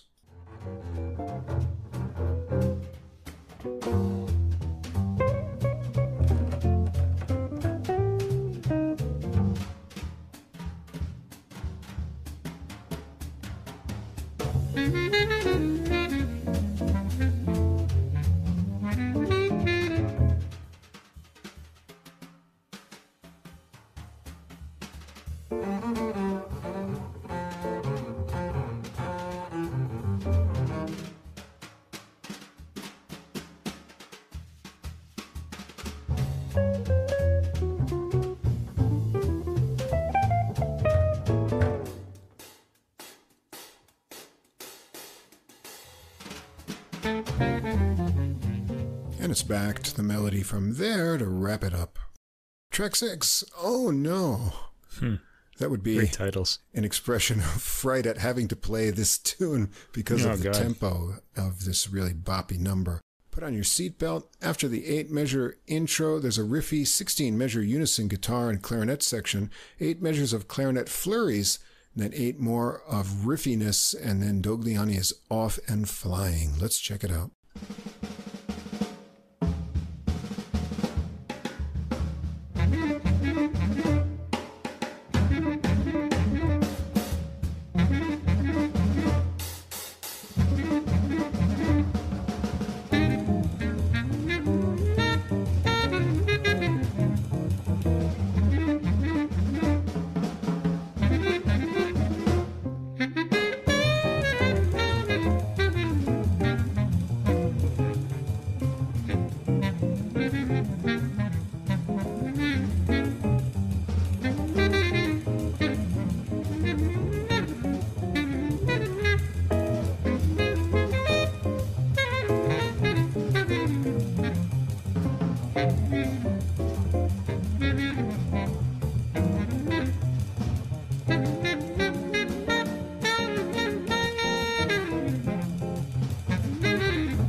Is up to the speedy challenge on his guitar solo too.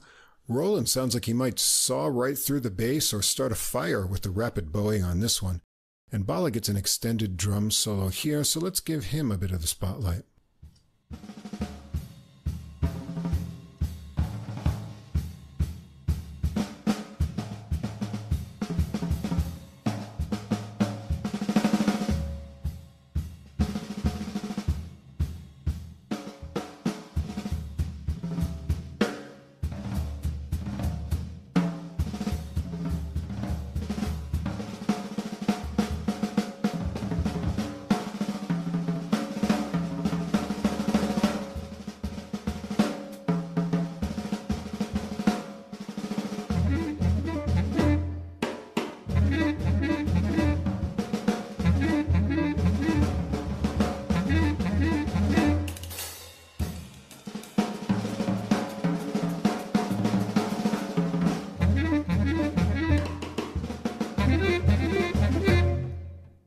cool, letting the drums continue on for the middle section of the melody to finish it up.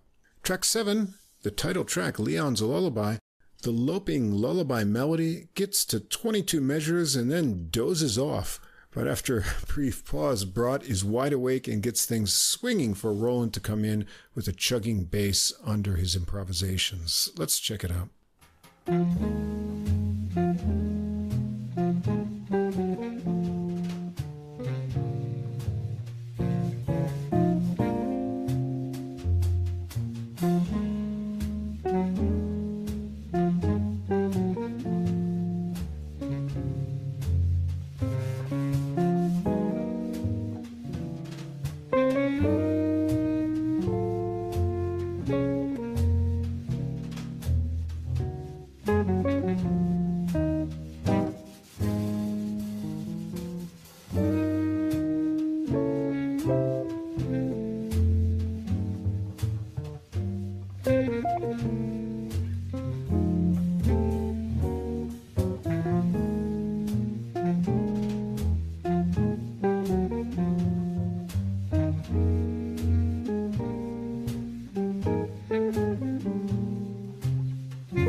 Continues on with melodic ideas. Doglioni and Roland have solos too, and Bala has a teasingly light, skittering drum brush solo that all but evaporates into the final 6 measures of the original slow melody to end it. It's all very cute. Track 8, Second Thoughts, another upbeat tune. There's an 8-measure intro with a break into the unison melody with fun syncopation. It's in an AABA shape with a modulating B section and an extra 4 measures on the final A into a solo break for Doglioni. Let's take a listen.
Swinging solo, Brat follows, and Roland has another bowed bass solo.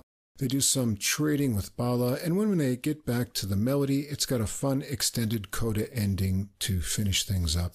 And the recording ends up with track 9, I Can See the Future.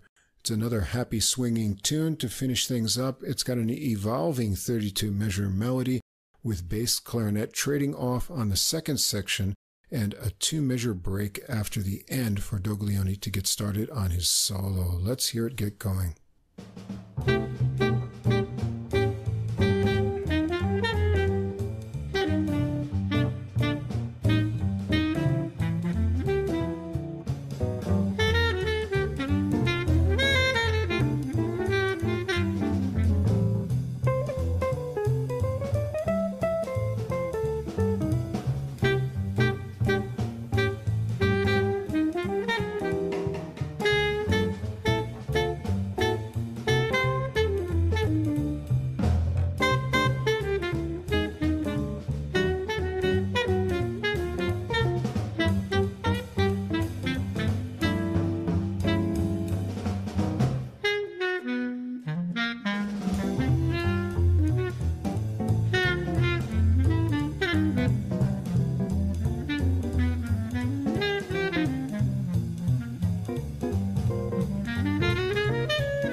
And let's check out one more solo from our leader, Brat.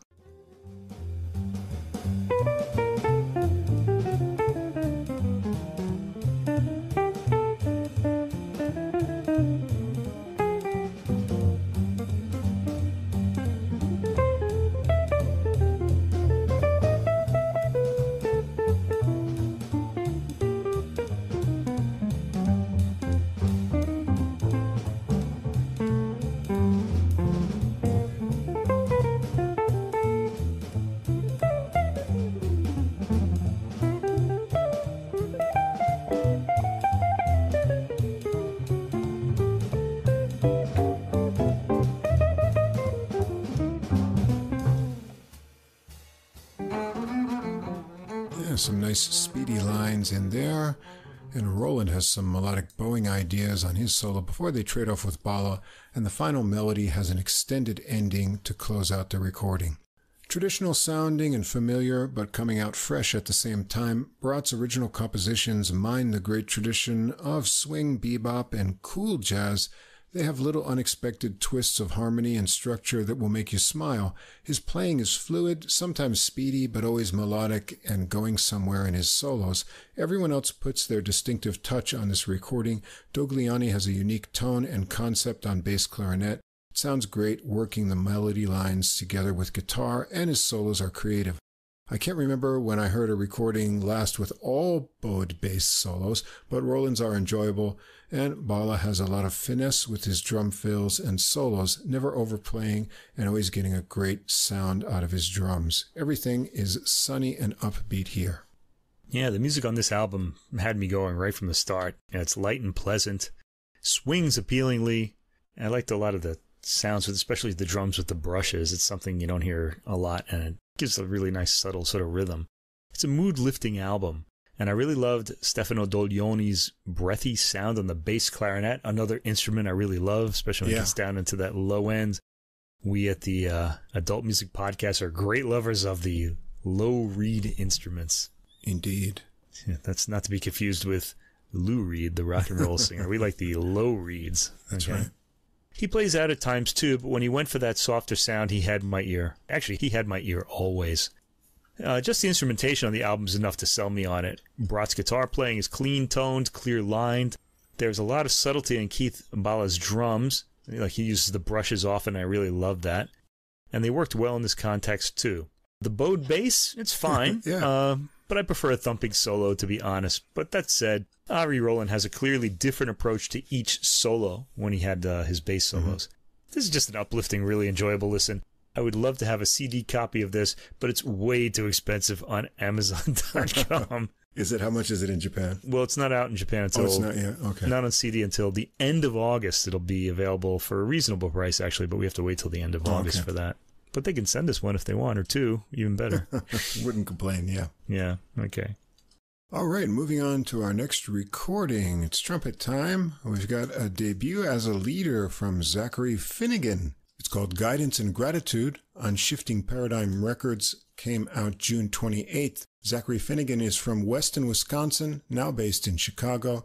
He's a graduate of the University of Wisconsin, Stevens Point, and also Indiana University. He's performed with Michael Bublé, the Buddy Rich Big Band, Alan Gressick Swing Orchestra, and the Blue Shift Big Band, among others. He's been featured on 13 previous recordings, and as I mentioned, this is his debut as a leader. He's here with all original compositions, too, except one. All the arrangements, trumpet and flugelhorn. We've got Leonard Simpson III on alto and soprano saxophones, Matt Gold on guitar, Julius Tucker on piano, Ethan Fillion, who we've heard before on the podcast, on bass, and Camila Manite Pereira on drums. She's from Argentina. Also, we've got some strings on this recording. Erika Carpenedo on violin, Rachel Mossberg also on violin, Wilfred Farquharson on viola, and Francisco Malaspin on cello. This was recorded at Electrical Audio, Chicago, December 14th and 15th, 2023. Producer Greg Ward II, engineers Greg Norman and Brian Fox, mixing by Greg Norman and mastering by Shane Hendrickson. Now, all of these songs on this recording are more than tunes. They're really full-fledged compositions. Yeah, I got that too, yeah. It's hard to get samples of the whole arc of what's going on here, but I'll do my best. The recording is going to start out with a track called Urban Motion, and motion is the key word for this rhythmic tune. The piano sets the unique feel in the 8-measure intro. The melody is long and develops over sections broken up by hard-hitting drums from Pereira. It sounds like Simpson is on alto working the lines together, and Gold's guitar follows along, adding extra rhythmic touches. We won't get a lot of it in just a minute, but let's get an idea of how this recording starts out.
it works up to another drumming section, and then Finnegan is up for the first solo. So let's check out some of his trumpet playing.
Mix of rhythmic and lyrical ideas with some half-valve play there.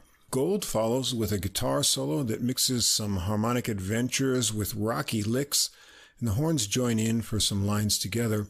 Gold picks up the rhythmic line that the piano had from the beginning into a new composed line for the horns and a final section of building melody lines. It's exciting and unpredictable, and Pereira makes a strong impression on the drums. Track 2, Deceptive Rhetoric. This one has interesting harmonies and intervals in the melody line. The first 8-measure section is handled by Finnegan, then Simpson's sax takes over for a few measures. It pushes ahead into some resolution and then tension-building guitar chords before the rhythmic press dissipates and a dreamy soft space is made for Simpson's sax to float out lines. I'll play a little bit of a long sample so you can catch the arc of what's happening.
Orphelian's bass provides a pumping heartbeat type feel under the chiming piano and guitar notes that back the sax. It gradually becomes more rhythmic with a drum beat and Finnegan's backing lines. Let's hear some of Simpson's playing towards the end of his solo.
Lines build up to Finnegan getting the next solo with bursts of angsty high notes mixed with snappy lines.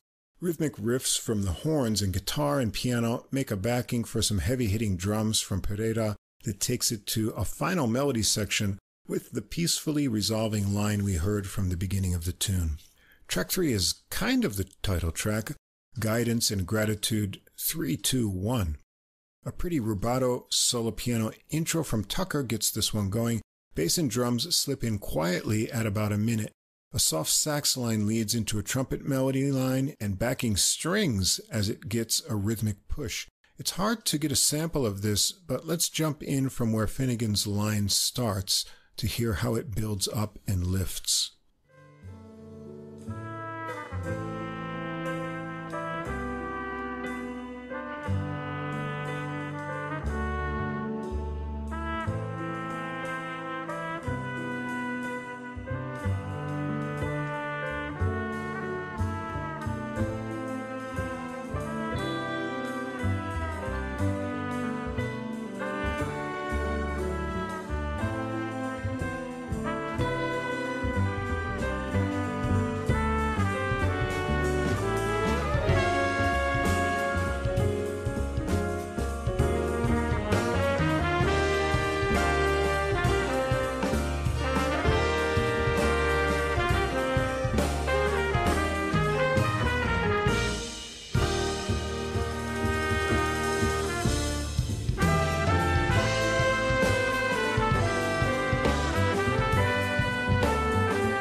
Sax and trumpet have line exchanges building up into a start for an improvised piano solo from Tucker. Let's check out some of his playing on this tune.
Things get soft and calmed down for Finnegan's solo to get started and then work back up to a climax into composed lines. It comes down for a new sax melody line working into a big final arrangement that subsides to a quiet ending of trumpet and piano with some bowed bass. Track 4, The Angel Tribute. This is cute with a classical etude-like trumpet line that then gets to dance with the piano. Simpson joins in too. Let's hear it get going.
In the middle of the tune, sax and piano work the rhythmic line together while Finnegan floats a lyrical line over the top with the guitar, and the strings add atmosphere. Piano and strings continue on. Fillion has a bass line that leads to the piano finishing like an unwinding music box. It's a short tune at just over 3.5 minutes. Track 5, The Movement. Pereira gets a rhythm established with a drum beat, joined by bass, and Finnegan with a simple line of melodic intervals, joined by Simpson. Gold gets a line that sounds like it's doubled down low by a horn. The arrangement keeps building into new melodic lines with the addition of strings into a solo from Finnegan that has a nice combination of lyrical and rhythmic ideas, with Filion's snappy bass underneath locking in with the drums. Let's hear some of it from midway.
Simpson follows on alto, starting out in the lower register. The next section starts out sparse with just Finnegan's trumpet over bass on new lines and builds up with layers of the rest of the band into some searing guitar lines from Gold. Let's hear some of his playing.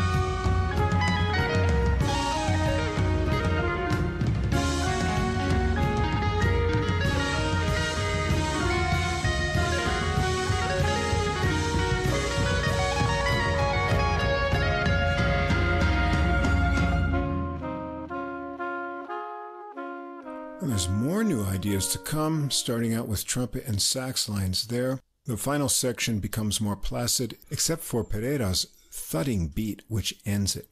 Track 6, Invitation. You can check out the studio video for this tune on YouTube. This is the jazz standard by Polish film composer Bronisław Kaper. You haven't heard it like this before, though. Filion gets it started with a tricky bass ostinato. It sounds like it's 7/4, 4 plus 3. See what you think. Piano and drums join in, and Simpson has a line with piano before Finnegan is in on the melody line that you'll probably recognize. The melody is in 4 beats, so there's some cool polyrhythmic stuff going on here. It switches gear into a loping walking bass in 4/4 for Simpson to get a section. Let's hear it get going.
Ostinato is back for the final section of the melody with trumpet, and Finnegan is off on a solo that makes creative use of a lot of intervals and has cool rhythmic change-ups from swinging to snappy sync-ups with the rhythm section. It's a long solo, so let's check out the last section of it.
Gold follows with a really well-constructed guitar solo. I like the way he builds chains of phrases and his speedy lines when they launch it into double time for a stretch. Let's just pop in and check out a little bit of that.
There's a little transition of bass to new horn and bass figures that work into the sax interlude from the melody and the final section over the ostinato once again. Track 7, New Beginnings. This has a soft and dreamy piano opening working into soft soprano lines from Simpson, joined by a trumpet line.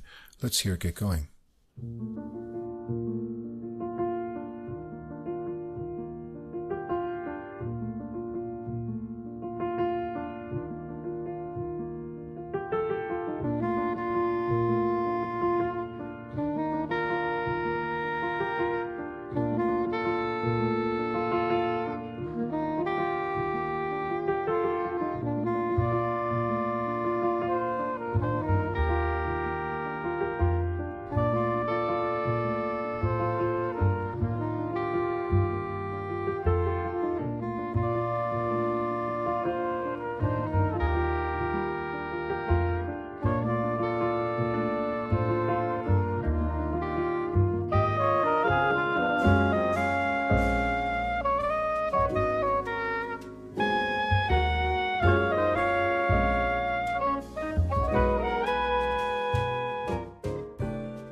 As the arrangement progresses, it gets a Latin rhythmic pulse for a bit and then settles into a light groove for a piano solo for Tucker with sensitive articulation and chiming notes. Let's hear a little of his playing.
Gold has an atmospheric guitar solo with springy phrases that gets backing horn lines. It finishes with the soft harmonized horn line melody we heard in the beginning into an outro of piano like the opening. Track 8, Vigorous Pursuit. Rubatos start with muted trumpet and soft swells of cymbals and piano trickles. Pereira gets a rhythm going that has a fast subdivided 6-beat feel, and the horns and guitar are in with a new line. Let's hear it get started.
The beat continues to evolve underneath in different ways into a jumpy section that underlies a muted solo from Finnegan.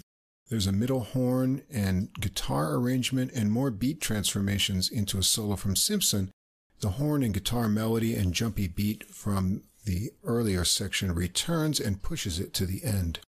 And the recording finishes up with Perseverance. The horn started out with a pulsing idea of static trumpet notes and sax harmonization. It builds up rhythmically and releases into a new harmonized horn and guitar melody that works up once again. Let's take a listen.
Gets the first solo on bass. Tucker follows on piano, getting some horn backing, and things are soft again to build up with Finnegan and Simpson trading shortening solo exchanges into simultaneous improvisations. Let's check out some of the interaction once it starts to build up.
From there it works through the rhythmic melody from before with some added excitement from Pereira's drums.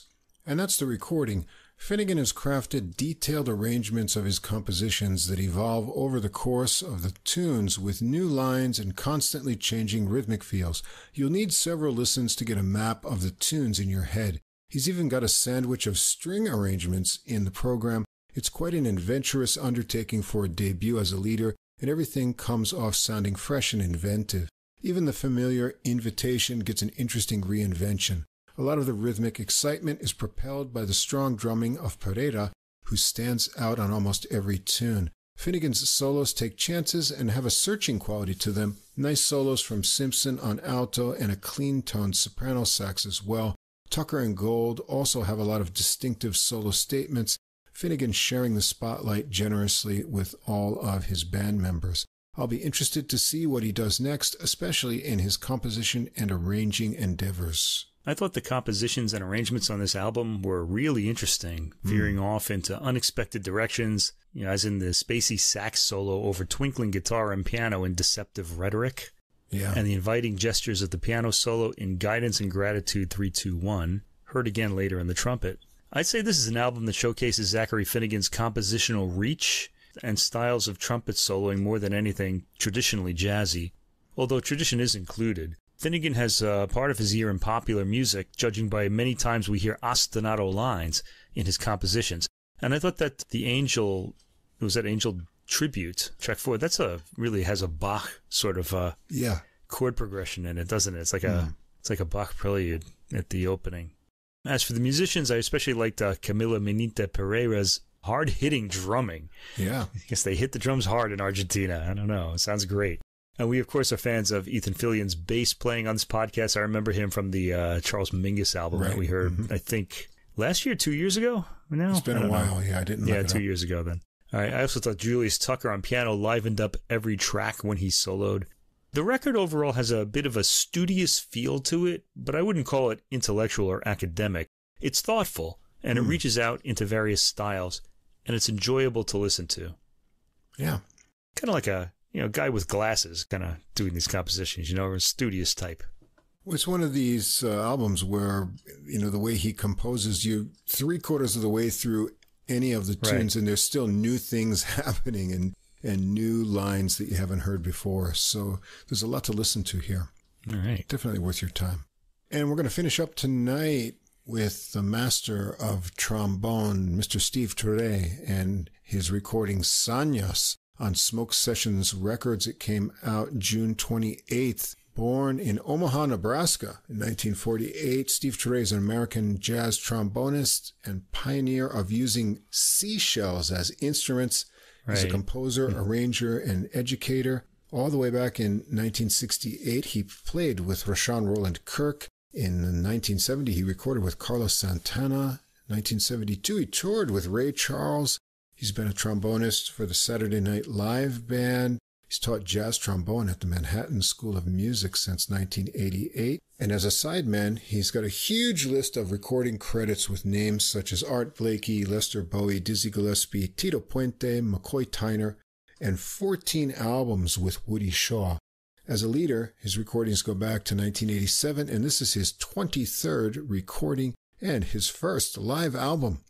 So Steve Turre on trombone and shells, Nicholas Payton on trumpet, Ron Blake tenor sax, Isaiah J. Thompson on piano, Buster Williams on bass, and Lenny White on drums. And the recording's going to get going with the title track Sonatas, which was originally recorded by Woody Shaw on his 1975 album The Moon Train. This became Turre's first composition and first solo on record, and he later reprised the piece on his own 1991 album Right There. This one's 13 minutes long, much like the original. And if you know the original, it opens with Turre's conch shell before the main melody. Here, the 3-horn lineup comes right in on the melody in a busy, interactive arrangement. It works to a hold, and all is silent except for Williams's bass.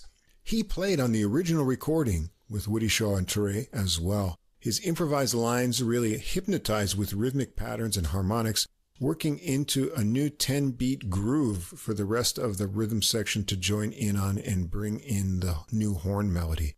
I'll sample the tune from there about 3 minutes in.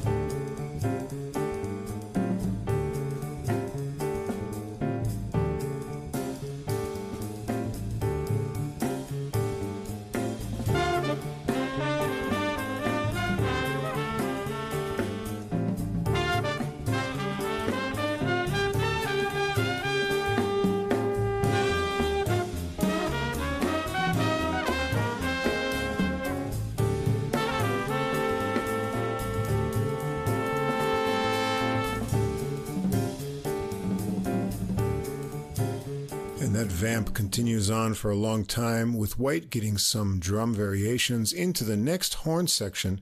Then Steve Turre's trombone solo follows. Let's join it about midway through.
love those modal changes and tricky full-toned licks. Well, all the solos on this recording really stretch out because it's live, so we'll only get little tastes of all the great playing here. Blake follows on tenor sax, digging in with a gutsy solo, and the ostinato vamp goes around into the next horn section that gets softer and stays on to back Touré's conch solo. So we've got to just hear a little bit of that.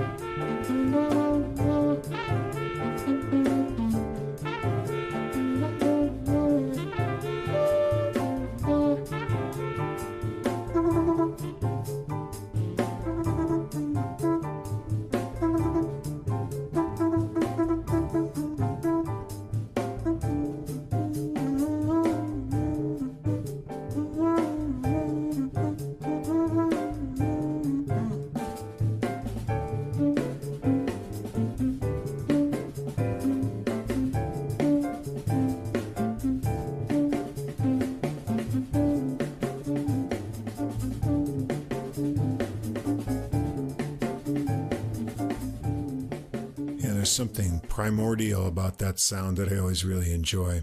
And they continue on there to a slowed ending, and the crowd cheers their approval. Track 2, time for a standard, Jerome Kern's All the Things You Are, written for the musical Very Warm for May 1939. This is a fun arrangement with staccato stop time A sections and drum fills from White. Touré takes the B section in lyrical fashion and continues on with a solo. Let's check it out.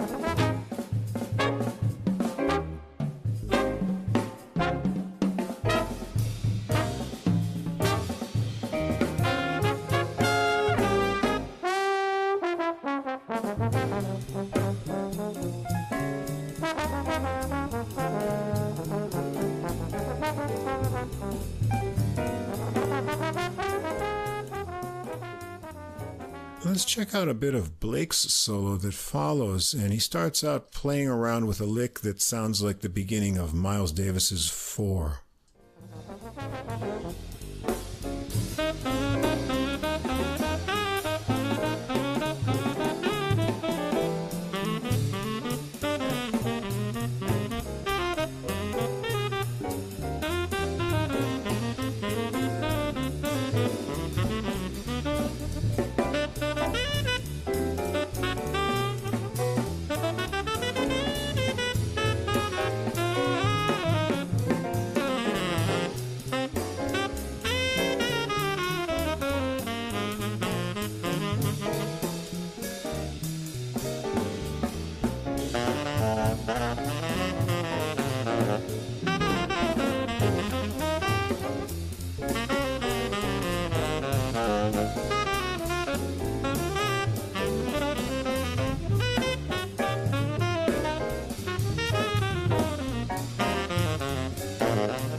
It's really swinging along with rising lines and gets some cool staccato backing from Touré and Peyton.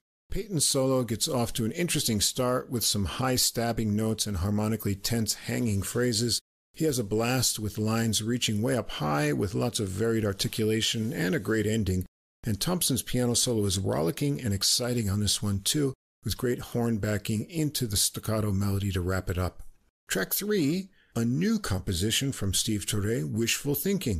This is a ballad with a 4-measure piano intro and a 30-measure melody that takes about 2.5 minutes to unfold. Touré trades off phrases with Peyton, and the 3 horns are harmonized nicely. I'm going to sample it midway to the end so that you can hear the very cool fanfare-like backing lines, very much in Steve Touré's style on this one.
Thompson has a piano solo next with a gentle touch and a sense of space between his trickling figures and tremolos. There's a real touch of Ellingtonian class here, and I want to check out a sample of this.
Classy playing. Chooi follows with a muted solo that has a real vocal quality to it, kind of like Charlie Brown's teacher singing. It's a highlight here, and so we've got to check out a little bit of that as well.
Follows with a deep-toned bass solo into a return of the others for a final abbreviated melody section that ends with those cool fanfare lines.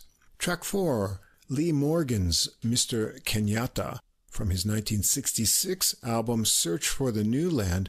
This is a cool rhythmic minor modal tune. There's an 8-measure rhythm section intro. Then the horns get a rhythmic 8 measures before the main tune that's a 32-measure AABA construction with a swinging B section contrasting with the straight beats on A. Nice drumming from White here. Let's check it out.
Up first for a solo on this tune, and it's time to check out some of his playing. We'll join it midway.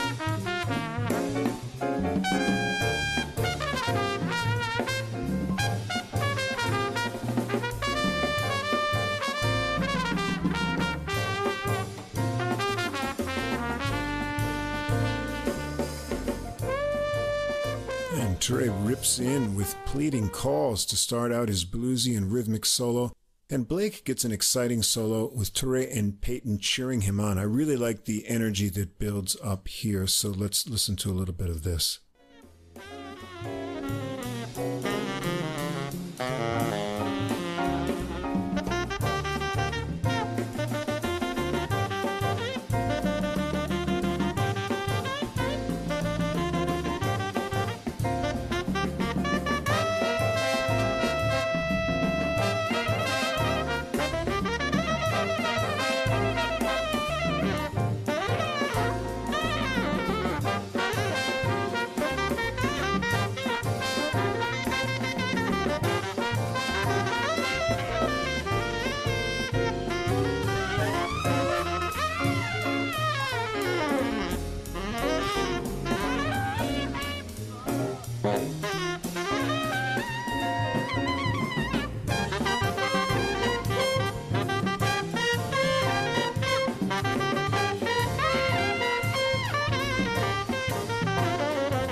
Get back into a melody section there and into the intro section licks. There's still 3 minutes left, so I was wondering what was coming up. And of course, it's a conch shell solo. The horns back with the intro lick, and it's great coming down to a soft ending. The crowd really loves it. And the recording ends up with another standard, These Foolish Things by Englishman Jack Strachey. Goes back to 1935. This is only on the CD, digital release, and streaming, not on the vinyl release. They give this a fun straight beat treatment. The other horns sit out, and Chooi works the melody with some delicious plunger mute playing. Let's hear it get started so you get the idea.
After the melody, Thompson has a fine piano solo, and Chooi returns on the B section again with the plunger. Let's hear a little bit more.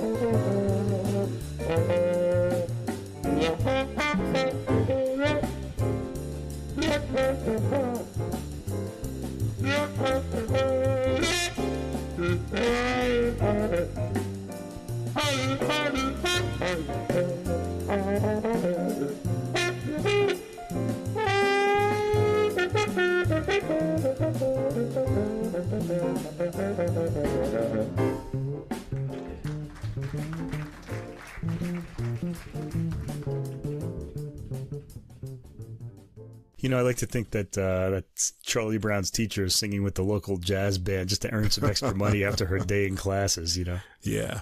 Williams follows from there with a playful bass solo full of tricky rhythms, figures, and some final bends. And Chooi back from the B section with the melody into an extended vamp section for some final fun plunger improvisations. Listening to the music and the crowd, you'll wish that you had been there for this impressive performance. Chooi is a wise master of the trombone. At 75, his powers are still in full force with a huge tone and great improvised ideas. I always love the arrangements on his recordings. I have a whole bunch of them on my shelf.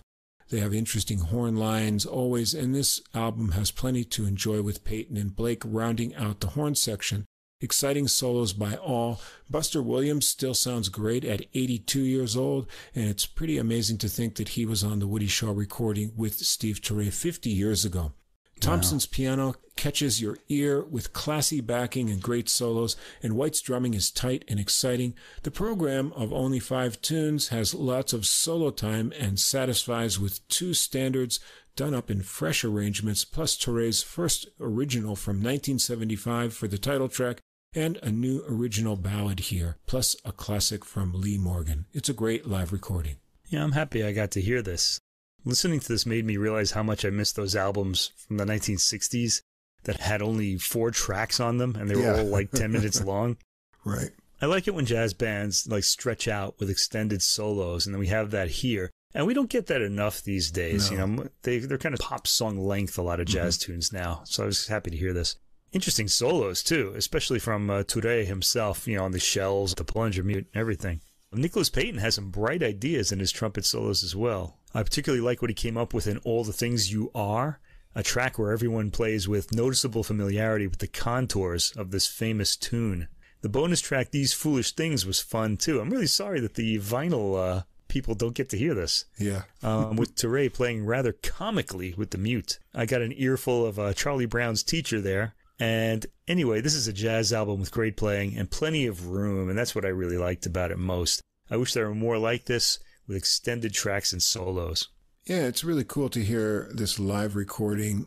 As I said, I have, most of his other recordings, and I always like them for the mix of fun, lighthearted take on standards a lot of time, like we just heard here, and then some really cool arrangements of his originals that have these like fanfare horn lines, and, there's always lots of great modal jazz soloing, and he always finds like the best players. Well, we heard his last one, Generations, mixing some really famous elder statesmen and younger players, and the results are always really great. So, fine recording, and can't wait to hear what he does next. All right, that's going to wrap up episode 172 of Adult Music. Thanks, as always, to Fast Signs of Staten Island for our glowing neon logo. Don't forget to check out the Two Jazz Fans, One Jazz Standard podcast. The link is in our description. You'll hear their audio promo coming up shortly. And again, don't miss our episode next week when we celebrate having covered 1,000 recordings on the podcast, and that's going to be a great one. Unbelievable. All right, what do you got on the menu for our big episode next week, Mike? It's my standard lineup. Baroque, we have some music by Gaspard Leroux, by one of our favorite harpsichordists, Justin Taylor. Oh, right. And he's duetting with William Christie from Les Arts Florissants. He was the conductor of them. So 2 generations coming together there. I've also got an album of piano quintets by Bartók and Dufniani, played by the Zemlinsky Quartet and Paolo Giacometti. And one of my favorite American composers, maybe my favorite American composer, Christopher Rouse. There's a new album of his concertos, and one of them is the trumpet concerto, which I've been waiting for a recording of. I've heard it online, but you want to hear it like properly recorded. Right. And things like this, and I've got that here. So I'm really excited to hear those 3 concertos, which I've never heard before. I like his music. There's still a lot of unrecorded Christopher Rouse. I still haven't heard the Requiem, but we'll have to wait for that. We have 3 concertos coming next week. Great. Next week, I'm going to do all keyboards in jazz, and they're all going to be on Cellar Live. Give a little thanks to Corey Weeds for letting us check out the Brian Ho trio and play it. Great. The episode with some samples before the release date. So we're going to hear Canadian pianist Bruno Hubert's trio. Fire Waltz is his new recording. Also, John Lee's Second Wind. It's a piano trio recording. And then, as I mentioned, Brian Ho's trio recording Bridges. We're going to hear some great Hammond organ next week. So that's what we got to look forward to. All right. So if you want to check out those recordings, all except for Brian Ho's recording, we'll have the playlist up a few hours after this episode on Deezer. There'll also be a link to it on our Facebook page. Any final words, Mike? I want a full dinosaur's worth of CDs. Brontosaurus? I'll settle for a raptor. Okay. How many CDs do you think that would be? I don't know. It'd be like maybe 9 more of the collection I have now. Oh. Okay, we better keep making episodes then. My collection, in dinosaur terms, my collection is minuscule. All right, well, we'll keep finding recordings so Mike can still keep getting CDs and maybe get a bigger dinosaur's worth. There's going to be no problem finding recordings. All right, that'll do it for episode 172. Keep on listening, and we'll be back again next week with more for episode 173. Same difference. 2 jazz fans, 1 jazz standard. A review of a single jazz standard through music, history, and stories. And this is AJ. And this is Johnny. If you are a jazz fan and you like jazz standards, bebop, show tunes, ballads, you name it. Yeah, we've got them here. We drop a new show on you every other week, and we take a standard and we listen to a few different versions of it. Same difference. Come join the fun. Looking forward to seeing you.